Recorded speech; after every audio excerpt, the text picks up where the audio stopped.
এই ছেলেটি একটি মেটাল কেজে জেগে ওঠে, কোনো কাপড় ছাড়া, উইদাউট ক্লোথস, একটি সম্পূর্ণ অজানা জায়গায়। আশেপাশে তাকালে সে আরও অনেক কেজেস দেখতে পায়, যেগুলোতে বন্দি মানুষগুলো খুব শীঘ্রই স্লেভস হতে চলেছে। কিন্তু এই পুরো সিন নিয়ে তার কোনো মাথা ব্যথা নেই, কারণ যখন একজন ব্যান্ডিট গার্ল খাবার দিতে আসে, সে উঠে দাঁড়িয়ে খাঁচাটাকে এমন সহজে ভেঙে ফেলে যেন কিছুই হয়নি। তাকে এভাবে মেটাল ভাঙতে দেখে মেয়েটি শকড এবং ভীত হয়ে পড়ে যে সে হয়তো তাকে মেরে ফেলবে। কিন্তু তাকে মারার বদলে আমাদের হিরো তাকে হিল করে। সে জানতে পারে যে ব্যান্ডিটসরা তার ছোট ভাইকে ধরে নিয়ে গেছে, তাই সে নিরুপায় হয়ে এই কাজ করছে। তাই জিন সিদ্ধান্ত নেয় যে সে এই স্কামব্যাগসদের খেলা এখানেই শেষ করবে। সে দরজা ভেঙে প্রথম ব্যান্ডিটকে সরাসরি বাতাসে উড়িয়ে দেয় এবং তার নেকেড থাকা নিয়েও তার কোনো সমস্যা নেই। জিন একে সবাইকে পিটিয়ে ধুলো করে দেয় এবং সেখানে শুধু ব্যান্ডেজের স্তূপ পড়ে থাকে। শকড ব্যান্ডিটসরা কিছুই করতে পারে না, সে তাদের জন্য অনেক বেশি ফাস্ট এবং স্ট্রং। অবশেষে সে তাদের বসের কাছে পৌঁছায়। এই স্কামব্যাগ, যাকে এই পৃথিবীতে অত্যন্ত স্ট্রং মনে করা হয়, সে লড়াই করার সাহসও পায় না। আমাদের ছেলের দাপট দেখে সে প্রাণের ভিক্ষা চায় এবং জিজ্ঞেস করে তার কি প্রয়োজন। সে বলে মানি আর স্লেভস কোনো সমস্যা নয়।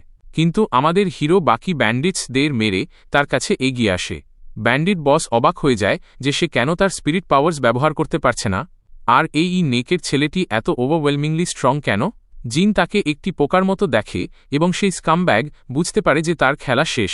তাই সে পালিয়ে গিয়ে তার লাস্ট রিজর্ট বের করে একটি মনস্টারের খাঁচা। ব্যান্ডিট বস মনে করে যে আমাদের ছেলে এবার মারা যাবে, কিন্তু যখন মনস্টার ঝাঁপিয়ে পড়ে, জিন অনায়াসেই তার অ্যাট্যাক ব্লক করে দেয়। এবার এই স্কামব্যাগ সত্যি শকড। সে কোনো মানুষকে ব্যার হ্যান্ডস দিয়ে মনস্টারের আঘাত রুখতে দেখেনি। আসলে জিনের কাছে সুপার হিউম্যান কনস্টিটিউশন আছে, এবং শুধু তাই নয়, সে তার ডিভাইন পাওয়ার বের করে একটি এনার্জি বিম দিয়ে মনস্টারকে উড়িয়ে দেয়। এরপর সে ফিরে সেই স্কামব্যাগকে নিরপরাধদের ওপর জুলুম করার সঠিক শাস্তি দেয়। কিন্তু জিন এত স্ট্রং কেন এবং এই পাওয়ার কোথা থেকে এলো? এর শুরু হয়েছিল 100 মিলিয়ন বছর আগে। পৃথিবীতে একটি ভয়াবহ ক্যাটাস্ট্রফ এসেছিল যা পুরো হিউম্যানিটিকে ধ্বংস করে দেয়। এই ধ্বংসের মূলে ছিল একটি মিস্টিরিয়াস ভাইরাস, যা প্রাণীদের মিউটেট করে হিংস্র মনস্টার্সে বদলে দিয়েছিল, যাদের পরে করাপ্টার্স বলা হতো। কয়েক বছরের মধ্যেই আউটব্রেক এত দ্রুত ছড়ায় যে 99% হিউম্যানিটি শেষ হয়ে যায়। বেঁচে থাকা মানুষরা ফ্রন্ট লাইনসে লড়ার আপ্রাণ চেষ্টা করেছিল। আফসোস, শীঘ্রই পরিষ্কার হয়ে যায় যে এই বিস্টসদের সামনে কনভেনশনাল ওয়ারফেয়ার একদম ইউজলেস। হার মেনে নিয়ে মানুষ নিজেদের ওপরই এক্সপেরিমেন্ট করা শুরু করে। সব ট্রায়ালসের মধ্যে শুধু জিন শুরু একা সাকসেসফুল টেস্ট সাবজেক্ট হয় যে অ্যাকচুয়াল রেজাল্টস দেখায়। এর সাথে সাথে সায়েন্টিস্টরা পরিবেশ ঠিক করার জন্য ন্যানো মেশিনস দিয়ে তৈরি একটি কাউন্টার ভাইরাস প্রস্তুত করে। নিজের নতুন আনরাইভেলড অ্যাবিলিটিজের সাথে জিন এই দুনিয়ার সুপার হিউম্যান সেভিয়ার হয়ে যায়, যে অবশিষ্ট মানুষদের বাঁচাতে সব রকম চেষ্টা করত। কিন্তু শেষ পর্যন্ত সব বৃথা গেল, অনেক দেরি হয়ে গিয়েছিল এবং শেষ সার্ভাইভার্সরাও মারা যায়। বাঁচানোর জন্য কেউ আর অবশিষ্ট ছিল না।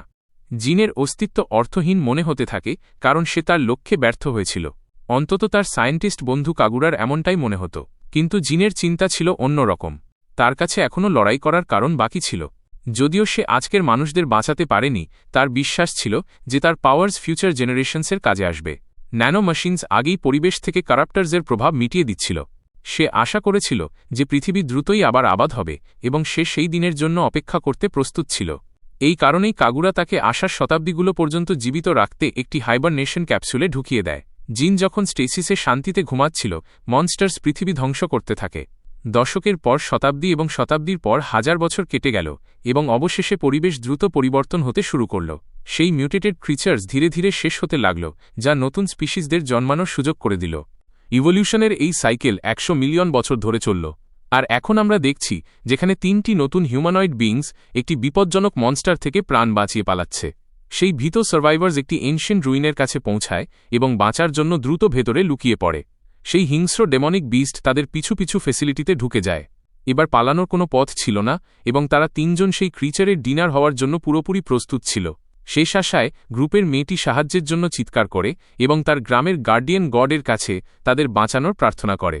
কিন্তু তখনই মিরাকল ঘটে, এবং তার আওয়াজ শুনে আমাদের হিরো জেগে ওঠে যে ঠিক তাদের পেছনে ক্যাপসুলে 100 মিলিয়ন বছর ধরে ঘুমাচ্ছিল এই এনশিয়েন্ট হিউম্যান একটি এনার্জি বিম ছাড়ে, যা সরাসরি মনস্টারের ওফোড় করে দেয়। কনফিউজড ট্রায়ো কিছুই বুঝতে পারে না যে কি হল, এবং পরিস্থিতি তখন আরও অদ্ভুত হয়ে যায় যখন একজন নেকেড লোক হঠাৎ তাদের সামনে এসে দাঁড়ায়। এই নেকেড ছেলেটি সবার আগে নিজের কাপড় খোঁজে, যা তার বন্ধু কাগুরার তৈরি ইনডেস্ট্রাক্টিবল লক বক্সে সুরক্ষিত রাখা ছিল। ল্যাবের এনশিয়েন্ট সিস্টেমস বুট করে সে জানতে পারে যে সে মূলত 100 মিলিয়ন বছর ফিউচারে চলে এসেছে। এত বছরে বেশিরভাগ ডেটা নষ্ট হয়ে গেছে, কিন্তু এটা কোনো মিরাকলের চেয়ে কম নয় যে মেশিনস এখনও কাজ করছে। মনে হয় কাগুরার তৈরি ন্যানো মেশিন ভাইরাস নিজের কাজ নিখুঁতভাবে করেছে, করাপ্টার্সদের মিটিয়ে দিয়ে ফেসিলিটিকে বাঁচিয়ে রেখেছে। সে তার পুরনো বন্ধুর রেখে যাওয়া একটি কমিউনিকেশন কিউব পায়, কিন্তু তার ভেতর কি আছে সেটা এখনও একটি মিস্ট্রি। তারপর সে সেই হিউম্যানয়েড লোকালসদের দিকে ফেরে, ভুলে গিয়ে যে সে এখনও কাপড় ছাড়াই আছে। যখন সে উপলব্ধি করে যে ছোট বাচ্চারা তাকে ল্যাপ করে দেখছে, সে ঝটপট তৈরি হয়ে যায়, একদম তার আগের ফ্রেশ লুকে।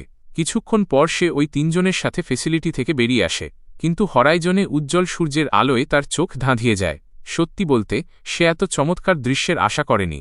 সামনের ভিউ ছিল অত্যন্ত ম্যাগনিফিসেন্ট, সেই অ্যাপোকালিপটিক ওয়েস্টল্যান্ড থেকে সম্পূর্ণ আলাদা যা সে শেষবার দেখেছিল। বাচ্চারা দ্রুত তাদের সেটেলমেন্টের দিকে এগোতে থাকে এবং তাদের গার্ডিয়ান গডকে সাথে নিয়ে যাওয়ার জেদ ধরে। এদিকে আমাদের ছেলে এটা বোঝার চেষ্টা করছে যে সে আসলে কোন ধরনের স্পিসিজের সাথে ডিল করছে, কারণ টেকনিক্যালি এখন পর্যন্ত হিউম্যানিটির ফসিল ফিউল হয়ে যাওয়ার কথা ছিল। অ্যানিম্যাল ট্রেডস থাকা এই হিউম্যানয়েডস লাখ লাখ বছরের ইভোলিউশন এবং ন্যানো মেশিনসের নিরন্তর প্রভাবের ফল। আরও আশ্চর্যের বিষয় হল, এই মানুষগুলো ঠিক সেই ভাষাই বলছে যা মানুষ কয়েক শতাব্দী আগে বলত, যার সোজা মানে হল তাদের শিকড় একই।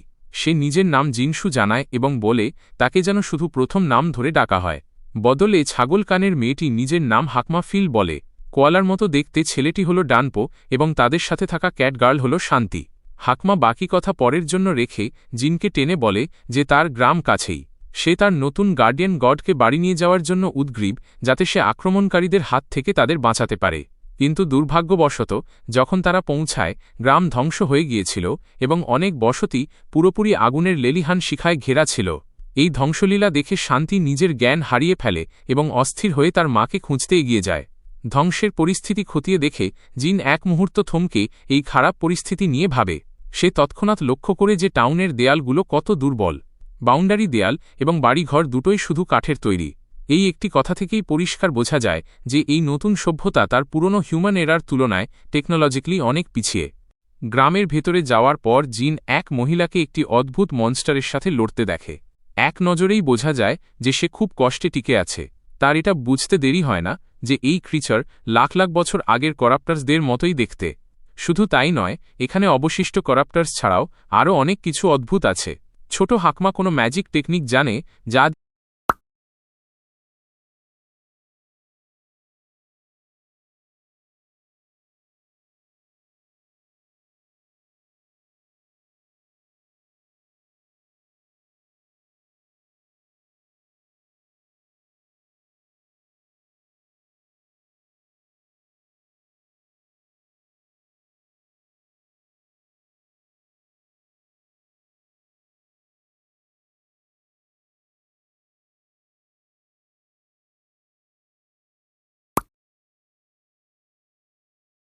তার শরীর জ্বলজ্বল করতে থাকে। অবশেষে তার সাহায্যের প্রয়োজন পড়ে না। জিন দ্রুত এগিয়ে গিয়ে একটি ডেভাস্টেটিং কিক দিয়ে সেই মনস্টারকে কুপোকাত করে দেয়। দ্রুত মুভ করে সে আহত মহিলাকে কোলে তুলে নেয় এবং ডেঞ্জার জোন থেকে বেরিয়ে আসে, যাতে ছোট হাকমা তার ওপর ফিনিশিং ব্লো দিতে পারে। নিজের ম্যাজিক ব্যবহার করে সে একটি ছোট ফায়ার বল ছাড়ে, যার আঘাত ছিল অনেক শক্তিশালী এবং মনস্টারের খেলা সেখানেই শেষ হয়।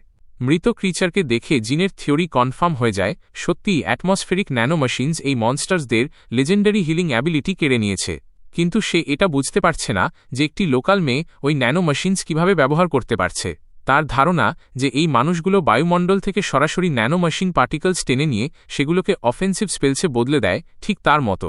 কিন্তু সমস্যা হল, ইতিহাস অনুযায়ী শুধু পিওর হিউম্যানসরাই এই টেকনোলজি কন্ট্রোল করতে পারত। সে সরাসরি তার কিউরিওসিটি সেই মহিলাকে জানায় যাকে সে এখন বাঁচিয়েছে এবং জিজ্ঞেস করে যে এই যুগে কি সবার কাছে এমন ম্যাজিক আছে। সে পুরোপুরি বুঝতে পারে না জিন কি বলতে চায়, কিন্তু সে জানায় যে শুধুমাত্র অল্প কিছু লোকই এই ক্ষমতা ব্যবহার করতে পারে। তাদের কালচারে বিশ্বাস করা হয় যে যারা ডিভাইন পাওয়ার্সের আশীর্বাদ পেয়েছে শুধু তারাই এই ম্যাজিক ব্যবহার করতে পারে। তাদের গ্রামে এমন মাত্র 4 জন আছে। জিনকে এটা বুঝতে খুব বেশি মাথা ঘামাতে হয় না যে ডিভাইন পাওয়ার্স আসলে ন্যানো মেশিন ম্যানিপুলেশন বলার একটি পুরনো ও শৌখিন ধরন মাত্র। হাকমা দৌড়ে সেই ওল্ডার ওম্যানের কাছে যায় যে আসলে তার দাদি। সে অস্থির হয়ে বাকি গ্রামবাসীর কথা জিজ্ঞেস করে, কিন্তু জানা যায় যে সবাই ইভ্যাকুয়েট করে গেছে। এটা শুনে তারা 3 জন স্বস্তি পায়। কিন্তু দাদি খুব চিন্তিত যে এই বাচ্চারা অন্যদের সাথে যাওয়ার বদলে এই বিপজ্জনক গ্রামে কেন ফিরে এলো। আসলে যে বিস্টের সাথে তারা এখন লড়েছে তা তো মাত্র একটি লার্ভা ছিল। আসল বিপদ হল সেই ম্যাসিভ অ্যাডাল্ট মনস্টার যা এলাকায় ধ্বংসলীলা চালাচ্ছে। তখনই একটি আওয়াজ আসে যা বৃদ্ধা মহিলাকে সান্ত্বনা দেয় যে ভয়ের কিছু নেই। সেই জয়েন্ট ইনভেডার KAE নবাগত একাই স্লটার করার কনফিডেন্স দেখায়। এই পরিচিত মুখগুলোকে আবার বর্জনে দেখে দাদি অবাক হন এবং তৎক্ষণাৎ ওই লোকটিকে বাকি গ্রামবাসীদের সম্পর্কে জিজ্ঞেস করেন। সেই নীল চুলের যোদ্ধা কনফার্ম করে যে বাকি সিভিলিয়ানরা নিরাপদে শেল্টারে পৌঁছে গেছে। আসলে ওই নীল চুলের ছেলের সাথে দাঁড়িয়ে থাকা বৃদ্ধ লোকটি হাকমার বাবা। দুজনেই আবেগঘনভাবে একে অপরের সাথে মিলিত হয় এবং বাবা স্বভাবতই জিজ্ঞেস করে যে সে কোথায় পালিয়ে গিয়েছিল। মেয়েটি সত্যি কথা জানায় যে সে সরাসরি সিল্ড ডোরের কাছে গিয়েছিল, যা শুনে দাদির চক্ষু চড়ক গাছ। বৃদ্ধা মহিলা এই কথায় ক্ষেপে যান যে হাকমা ওই বিপজ্জনক এলাকায় কেন গিয়েছিল। লোকাল লেজেন্ড অনুযায়ী ওই দরজার ওপারের জায়গা শুধু গ্রামের গার্ডিয়ান গডের। যেহেতু ছোট হাকমা মনস্টার ইনভ্যাশন নিয়ে খুব ভয় ছিল, সে জানায় যে সে শুধু ডেটির সাহায্য চাইতে গিয়েছিল। আর সে গর্ব করে বলে যে লেজেন্ডের সেই গড ঠিক তার পাশেই দাঁড়িয়ে আছে। স্বাভাবিকভাবেই দাদি এটা বিশ্বাস করেন না। তিনি পরিষ্কার মানা করে দেন যে এই র্যান্ডম ছেলেটি তাদের ডিভাইন প্রোটেক্টর হতে পারে। উপরন্তু তার লুক দেখে তাদের মনে হয় যে আমাদের ছেলেটি কোনো ইনফিরিয়ার স্পিসিজের, তাই তাকে এমন গোপন উপাধি দেওয়াটা রসিকতা মনে হয়। তখন ছোট শান্তি তার নীল চুলের ভাইকে বোঝানোর চেষ্টা করে যে জিন আসল গড। জবাবে তার অহংকারী ভাই তৎক্ষণাৎ তার কথা কেটে দেয় এবং জিনের সাধারণ হিউম্যান ইয়ার্সের দিকে ইশারা করে। তাদের সোসাইটিতে যার কাছে অ্যানিমাল ট্রেটস নেই তাকে লেসার বিইং মনে করা হয়। এই ছেলেটির মনে হয় যে তার ছোট বোন কোনো বড় ভুলের শিকার। তবুও ছোট মেয়েটি তার কথায় অটল থাকে এবং গর্বের সাথে জানায় যে এই লোকটি তাদের পিছু নেওয়া ইনভেডারকে অনায়াসেই হারিয়ে দিয়েছে। এই কথায় একেবারেই মুগ্ধ না হয়ে তার ভাই অহংকার করে বলে যে সে ও যে কোনো ইনভেডারকে সমান অনায়াসেই মারতে পারে। আমাদের হিরোর দিকে ফিরে যে এই বকবকানিতে ইতিমধ্যেই এক্সস্টেড লাগছে, সেই নীল চুলের যোদ্ধা তাকে হুমকি দেয়। সে বলে গ্রাম ছেড়ে চলে যেতে, কারণ এখানে ইনফিরিয়ার ব্লাডদের কোনো জায়গা নেই। সেই বোকা বিড়বিড় করতে করতে জিনের পাশ দিয়ে চলে যায়। সে নিজের অহংকারে এতটাই মত্ত যে একাই ওই জয়েন্ট ইনভেডারকে মারার সুইসাইডাল কাজ হাতে নেয়। যাই হোক, এই দাম্ভিক নীল চুলের ছেলের নাম সার্স। সার্সের এই বেপরোয়া সিদ্ধান্তে দাদি ভীষণ ঘাবড়ে যান। তারপর তিনি আবার জিনের দিকে ফেরেন। যদিও জিনের প্রকৃত পরিচয় নিয়ে তার এখনও কোনো মাথা ব্যথা নেই, তবুও তিনি স্বীকার করেন যে প্রাণ বাঁচানোর জন্য তাকে ধন্যবাদ না জানানো খুব রূঢ় হবে। ধন্যবাদ দেওয়ার পর তিনি একটি শেষ অনুরোধ করেন। তিনি চান জিন যেন বাচ্চাদের নিরাপদে শেল্টার পর্যন্ত পৌঁছে দেয়, যাতে তিনি নিজে গিয়ে সার্সকে তার অহংকারের বশে প্রাণ হারানো থেকে আটকাতে পারেন। স্বাভাবিকভাবেই আমাদের হিরো সরাসরি মানা করে দেয়। তারা সরাসরি তার প্রাইড নিয়ে প্রশ্ন তুলেছে এবং সে এভাবে চুপচাপ দাঁড়িয়ে নিজের অপমান সইবে না। সে ঠিক করে যে সে তাদের বুঝিয়ে দেবে যে সে কোনো ইউজলেস বাইস্ট্যান্ডার নয় এবং নিশ্চিতভাবেই কোনো ইনফিরিয়ার স্পিসিস তো একেবারেই নয়। এখন সিন পাশের হ্রদে শিফট হয়, যেখানে সে বহ ম্যাসিভ মনস্টার লুকিয়ে আছে। সার্স অবশেষে সেখানে পৌঁছায় এবং এই লোক ভয় না পেয়ে সরাসরি কমব্যাট স্ট্যান্স নেয়। নিজের বল্লম এবং শরীরকে বিদ্যুৎ বা থান্ডারের মতো চার্জ করে সে বিস্টের দিকে ঝড়ের গতিতে দৌড়ায়। পাল্টা আক্রমণ করার জন্য সেই ক্রিচার আক্ষরিক অর্থেই নিজের বাচ্চাদের প্রজেক্টাইল ওয়েপন্স হিসেবে ব্যবহার করে। ভাগ্যক্রমে এই স্লাইমি লার্ভাগুলো সার্সের ইলেকট্রিক বল্লমের জন্য সহজ টার্গেট ছিল। রাস্তা পরিষ্কার হতেই সার্স সুযোগ বুঝে শূন্যে উঁচু লাফ দেয় এবং সরাসরি সেই বিস্টের মুখে একটি ডেভাস্টেটিং স্ল্যাশ মারে। মনস্টার ব্যথায় চিৎকার করে ওঠে। অবশ্যই আমরা সবাই জানি যে এটা এত সহজ হতে পারে না এবং আমাদের ধারণাই ঠিক। সার্স হতবাক হয়ে যায় যখন মনস্টারের গভীর ক্ষত সাথে সাথেই রিজেনারেট হতে শুরু করে। এই হঠাৎ পাওয়া ধাক্কায় নীলচুলের যোদ্ধা কিংকর্তব্য বিমূঢ় হয়ে পড়ে।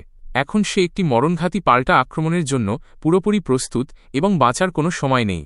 কিন্তু যেমনটা আশা করা হয়েছিল, জিন শেষ মুহূর্তে এসে সেই বিশাল আঘাত অনায়াসেই ব্লক করে দেয়, যেন এটা কোনো ব্যাপারই না। সার্স যে এখন পর্যন্ত এক অহংকারী বোকা সেজে বসেছিল, সে হঠাৎ একটি ম্যাসিভ রিয়ালিটি চেক পায়। আর আসল খেলা তো কেবল শুরু হল। মনস্টার পিছিয়ে গিয়ে দ্বিগুণ শক্তিতে দ্বিতীয়বার আঘাত করার জন্য লাফায়, কিন্তু আমাদের হিরো সেই ক্রিয়েচারকে আক্রমণ করার সুযোগও দেয় না। শুধু নিজের আঙুলের একটি ক্যাজুয়াল স্ন্যাপ দিয়ে জিন ওই মনস্টারের বুকের মাঝখান দিয়ে বিশাল বড় এক গর্ত করে দেয়। সেই অহংকারী ছেলেটি থমকে গিয়ে এই স্পেকটাকুলার ডিসপ্লে দেখতে থাকে। কিছুক্ষণ পর বাকি গ্রুপ হন্তদন্ত হয়ে হ্রদের পাড়ে পৌঁছায়। দৌড়ে আসার কারণে তাদের দম ফেটে যাচ্ছিল, কিন্তু এই দৃশ্য দেখে তারা আবার হতবাক হয়ে যায়। আমাদের ছেলেকে এক হাত দিয়ে ওই বিশাল মনস্টারকে আটকে রাখতে দেখে তারা অবাক। মনস্টার নিজের সব শক্তি দিয়ে চেষ্টা করছে, কিন্তু জিন সত্যি এই লড়াইয়ে খুব বিরক্ত। এই লড়াই এখনই শেষ করার সিদ্ধান্ত নিয়ে সে সার্সকে কোমর ধরে রাস্তা থেকে সরিয়ে দেয়। ক্যামেরা যখন দূরে যায় আমরা দেখি যে সেই বিশাল মনস্টারের শরীরের আরপার জিনের এনার্জি পুরোপুরি ফুটো করে দিয়েছে। সার্স ঘাবড়ে গিয়ে যুক্তি দেয় যে বড় বড় ঝকঝকে আক্রমণ একদম বৃথা যদি মনস্টার ইনফিনিটলি রিজেনারেট করতে পারে। ভাগ্যক্রমে জিন আগেই এই বিষয়টি মাথায় রেখেছিল। এখানেই ন্যানো মেশিনস কাজে আসে, যা মনস্টারের সেলুলার রিজেনারেশনকে সক্রিয়ভাবে নিউট্রালাইজ করে দেয়। সার্সের দেওয়া ড্যামেজ বেশ লক্ষণীয় ছিল, কিন্তু সেই আঘাত এত গভীর ছিল না যে তার হিলিং ফ্যাক্টরকে আটকাতে পারত। এখন সার্সের আক্ষরিক অর্থেই মেন্টাল ব্রেকডাউন হচ্ছে এটা ভেবে যে সত্যিই কি এই ইনফেরিয়ার লোকটা তাদের গার্ডিয়ান গড। মজার ব্যাপার হল জিন সাথে সাথেই কোনো ঐশ্বরিক পরিচয়ের কথা অস্বীকার করে যা তাকে এমন বড় উপাধি দেয়। সে শুধু একটি সত্য জানে যে তার বেঁচে থাকার আসল উদ্দেশ্য হল ভবিষ্যতের মানুষদের নিরাপদ রাখা এবং সামনে দাঁড়িয়ে থাকা এই মনস্টারগুলোকে স্লটার করা। ক্রুদ্ধ হয়ে সেই বিস্ট গর্জন করে এবং নিজের বিশাল লেজ ঘুরিয়ে আমাদের চটপটে হিরোকে পিষে ফেলার চেষ্টা করে, কিন্তু সে বারবার তার আঘাত এড়িয়ে যাচ্ছে। একটি জয়ের কৌশল বানিয়ে জিন ওই ক্রিয়েচারকে ঘন হলুদ বরফের স্ফটিক বা আইস ক্রিস্টালসে আটকে পুরোপুরি ইম্মোবিলাইজ করে দেয়। যখন সে বিস্টকে নিশ্চিহ্ন করার জন্য একটি ক্রিটিক্যাল হিট চার্জ করে, সে অবশেষে নিজের সঠিক পরিচয় দেয়। সে নিজেকে এমন এক মনস্টার হিসেবে পরিচয় দেয় যা মানবতার নিজস্ব করুণ বোকামি বা ট্র্যাজিক ফুলিশনেস থেকে জন্মেছে। সে 100 মিলিয়ন বছরের ঘুম থেকে বেঁচে থাকা একটি ধ্বংসাবশেষ বা রিলিক। সে হল সেই নির্দিষ্ট অস্ত্র যাকে পৃথিবী থেকে এই ভয়াবহ বিপদ দূর করার জন্য তৈরি করা হয়েছে। সার্স এটা বোঝার অবস্থায় নেই যে এই লোকটি কি বলছে। তার শুধু জানার বিষয় হল জিন কি তার বড় বড় দাবি সত্যি করতে পারবে। আর অবশ্যই জিন তা করতে পারে। আসলে সে অসংখ্য নিষ্ঠুর ও করুণ পরীক্ষার ফল, এমন এক অস্ত্র যা মানবতার রক্তমাখা ইতিহাস থেকে তৈরি। সে এই পৃথিবীতে বেঁচে থাকা প্রথম, শেষ এবং একমাত্র ট্রু হিউম্যান। নিজের পরিচয় শেষ করে জিন এমন এক ব্লাইন্ডিং এনার্জি অ্যাট্যাক করে যা মুহূর্তের মধ্যে মনস্টারটিকে পুড়িয়ে ছাই করে দেয়। এই বিম এতটাই অবিশ্বাস্য শক্তিশালী যে তা পৃথিবীর বায়ুমণ্ডল চিরে মহাকাশের শূন্যতা পর্যন্ত চলে যায়, যার ফলে ওই মনস্টারের পুনরায় বেঁচে ওঠার শূন্য সম্ভাবনা থাকে। মনস্টারটি পুরোপুরি মরে যেতেই সার্সের মুখ বন্ধ হয়ে যায়, কারণ তার সমস্ত অহংকার চুরমার হয়ে গেছে। কিন্তু তখনই গ্রুপ থেকে লুকিয়ে ঝোপের আড়ালে কেউ আমাদের ছেলের ওপর কড়া নজর রাখছে। এই রহস্যময়ী নারীকে আসলে হ্রদে দেখা যাওয়া নতুন ধরনের আক্রমণকারীকে নজরদারি করতে পাঠানো হয়েছিল। তার কোনো ধারণা ছিল না যে সে এত ভাগ্যবতী হবে যে একটি সম্পূর্ণ ভিন্ন ধরনের মনস্টারকে অ্যাকশনে দেখতে পাবে। তার মতে রয়্যাল ক্যাপিটালের এলিট হোলি নাইটসরাও এই বিশাল বিপদের সাথে একলা লড়ার সাহস করবে না। তবুও এই অজানা ছেলেটি এটিকে পানির মতো সহজ করে দিল। এই স্পাই এতটাই উত্তেজিত যে সে নিজের আনন্দ চেপে রাখতে পারছে না এবং সবকিছু নিজের গিল্ডকে জানাতে চায়। ওই দিনই পরে জিন অবশেষে তার বন্ধু কাগুরার রেখে যাওয়া মিলিয়ন বছরের পুরনো হোলোগ্রাফিক মেসেজ শোনে। তার ডিজিটাল সঙ্গী শুরুতেই বলে যে জিন যখন এটি দেখবে তখন কয়েক মিলিয়ন বছর কেটে যাবে। এই বিশাল টাইম জাম্পের কারণে কাগুরা ভাবে পৃথিবীর ভবিষ্যৎ কেমন হবে এবং পরিবেশ কি সত্যিই সেরে উঠেছে। তখনই সে একটি দুঃসংবাদ দেয়, দুষ্ট করাপ্টার্সরা কখনোই পুরোপুরি বিলুপ্ত হবে না, পৃথিবী যতই পুনরুদ্ধার হোক না কেন। আর সত্যি বলতে এই সত্য আগেই প্রমাণিত, কারণ জিন এইমাত্র একজনকে মেরেছে। কাগুরা জানায় যে যখন জিন গভীর ঘুমেছিল তখন পৃথিবীর পরিবর্তন দেখার জন্য সে নিজেও বারবার কোল্ড স্লিপে গিয়েছিল। পরিবেশগত পুনরুদ্ধারের কারণে কারাপ্টার্সদের সংখ্যা ক্রমাগত কমছিল, কিন্তু আফসোস ইকোসিস্টেম বদলানোর সাথে সাথে কারাপ্টার্সরাও তাদের সাথে খাপ খাইয়ে নিতে শুরু করে। এই অভিযোজন ছিল এই ইঙ্গিত যে পৃথিবী কখনোই এই আপদ থেকে পুরোপুরি মুক্তি পাবে না। এটি রুখতে কাগুরা জানায় যে সে নতুন প্রাণের আকারগুলোকে ইচ্ছাকৃতভাবে জেনেটিক্যালি এডিট করেছে যাতে তারা কারাপ্টার্সদের শিকার হওয়ার বদলে তাদের প্রতিরোধ করতে পারে। এর ওপর কাগুরা জানায় যে সে আমাদের ছেলের জন্য একটি বিশাল পাওয়ার আপ রেখে গেছে। হ্যাঁ, উজ্জ্বল সবুজ তরল ভরা সেই রহস্যময় ইনজেকশন বা সিরিঞ্জ জিনকে সরাসরি নিজের রগে দিতে হবে। এটা করার সাথে সাথেই জিনের শরীর থেকে আধ্যাত্মিক শক্তি বের হতে থাকে এবং সে কাঁপতে শুরু করে। এই সিরাম তাকে ন্যানো মেশিনসের সাথে 100% কম্প্যাটিবিলিটি দেয়। ইন্টিগ্রেশন শেষ হতেই জিন ন্যানো মেশিন শেপড ট্রান্সফরমেশন দিয়ে যে কোনো ফিজিক্যাল অবজেক্ট তৈরির অবিশ্বাস্য ক্ষমতা পায়। সবচেয়ে ভালো কথা হলো এই আপগ্রেড তো কেবল হিমশৈলের চূড়া মাত্র। তার পুরনো বন্ধু জানায় যে সে এমন শক্তি সারা পৃথিবীতে লুকিয়ে রেখেছে। সে ইচ্ছা করেই সেগুলো এক জায়গায় রাখেনি যাতে করাপ্টার্স যদি কোনো ল্যাব ধ্বংস করে ফেলে তবে সব একবারে শেষ না হয়ে যায়। সেই সাথে এই স্ক্যাভেঞ্জার হান্টের কারণে জিনকে পুরো পৃথিবী ঘুরতে হবে এবং নতুন পৃথিবীর মাহাত্ম্য নিজের চোখে দেখতে হবে। কাগুরা স্বীকার করে যে সে জানে না এই দূরবর্তী যুগে করাপ্টার্সরা কতটা বিপজ্জনক হবে, কিন্তু তার দৃঢ় বিশ্বাস যে ভবিষ্যৎ সেই অন্ধকার অ্যাপোক্যালিপটিক বাস্তবতার চেয়ে অনেক বেশি উজ্জ্বল যা তারা শতাব্দী আগে ছেড়ে এসেছিল। মেসেজটি এগিয়ে যাওয়ার সাথে সাথে হলোগ্রাফিক প্রজেকশন দেখায় যে সেই বেচারা সায়েন্টিস্ট সময়ের সাথে সাথে কতটা বৃদ্ধ হয়ে গিয়েছিল। এটি একটি অম্লমধুর মুহূর্ত, কারণ কাগুরা দুঃখিত যে সেই সুন্দর সুস্থ পৃথিবী নিজে কখনো দেখতে পাবে না। ভবিষ্যতের দায়িত্ব আনুষ্ঠানিকভাবে জিনের হাতে তুলে দেওয়ার পর মেসেজটি অবশেষে শেষ হয়। ঠিক তখনই হাকমা এবং বাকিরা সেখানে চলে আসে, যারা তাদের তথাকথিত গার্ডিয়ান গডকে খুঁজছিল। সে এবং কোয়ালার মতো দেখতে ছেলে ডানপো তাকে গ্রামে ফিরিয়ে নিতে এসেছে, কারণ পুরো গ্রামবাসী অধীর আগ্রহে তার জন্য অপেক্ষা করছে। ফিরে যাওয়ার সময় জিনের তীক্ষ্ণ নজর হাকমার গলায় ঝোলানো একটি পরিচিত রিসার্চ ফ্যাসিলিটি অ্যাক্সেস কি এর ওপর পড়ে। কৌতূহলী হয়ে সে ওই পেন্ডেন্টের ব্যাপারে জিজ্ঞেস করে যে আসলে এটি সে কোথায় পেল। হাকমা জানায় যে অনেক আগে কোনো এক মহান মানুষ তার পূর্বপুরুষদের বলেছিলেন এটিকে একটি রক্ষাকবচ হিসেবে সামলে রাখতে। লেজেন্ড আছে যে যদি গ্রামে কখনো বিপদ আসে তবে এই চাবিই তাদের বাঁচানোর জন্য গার্ডিয়ান গডকে আহ্বান করবে। এটি শুনে জিন গভীরভাবে আবেগপ্রবণ হয়ে পড়ে। সে জাস্ট বাকরুদ্ধ যে তার বন্ধু তার জন্য এত কিছু করেছে, যার ফলে সে কাগুরার প্রতি অত্যন্ত কৃতজ্ঞ অনুভব করে। এদিকে গ্রামের মাঝখানে বিরাট ভোজের উৎসব চলছে, যেখানে সবাই খাওয়া দাওয়ায় মত্ত। বাচ্চারা অবশেষে তাদের রক্ষাকর্তাকে স্পটলাইটে নিয়ে আসে, কিন্তু পরিবেশ কিছুটা বদলে যায় যখন বড় গ্রামবাসী একজন সাধারণ চেহারার প্রাণীকে দেখে কানাকানি শুরু করে। তাদের সংকীর্ণ চিন্তাধারায় একজন জৈবিকভাবে সাধারণ মানুষের গার্ডিয়ান গডের লেজেন্ডারি উপাধি পাওয়াটা স্রেফ তামাশা মনে হয়। বায়োলজিক্যালি অর্ডিনারি একজন মানুষের পক্ষে গার্ডিয়ান গডের লেজেন্ডারি টাইটেল পাওয়াটা একদমই একটি রসিকতা। যখনই তারা আমাদের ছেলের পোটেনশিয়াল নিয়ে সন্দেহ প্রকাশ করে, সার্স হঠাৎ দাঁড়িয়ে যায় এবং তার সেভিয়ারের দিকে আঙুল তোলার জন্য পুরো গ্রুপের ওপর খেপে যায়। সে রাগের মাথায় কিছু ওয়েল ডিজার্ভড পাঞ্চেস দিয়ে দেয়। শেষ পর্যন্ত এই হিপোক্রিটস রাই ছিল সেই সব কাওয়ার্ডস যারা বড় কোনো বিপদ দেখলেই লেজ গুটিয়ে সেখান থেকে পালিয়ে যেত। এই ড্রামা দেখে হাকমা এবং ডানপোর কাছে সার্সের শিয়ের হাইপোক্রিসি পরিষ্কার হয়ে যায়, কারণ মাত্র কয়েক ঘণ্টা আগে সেই ছিল প্রথম ব্যক্তি যে জিনের শক্তির উপহাস করেছিল। গ্রামের দাদি সামনে এসে জিনের সাথে পার্সোনালি কথা বলেন।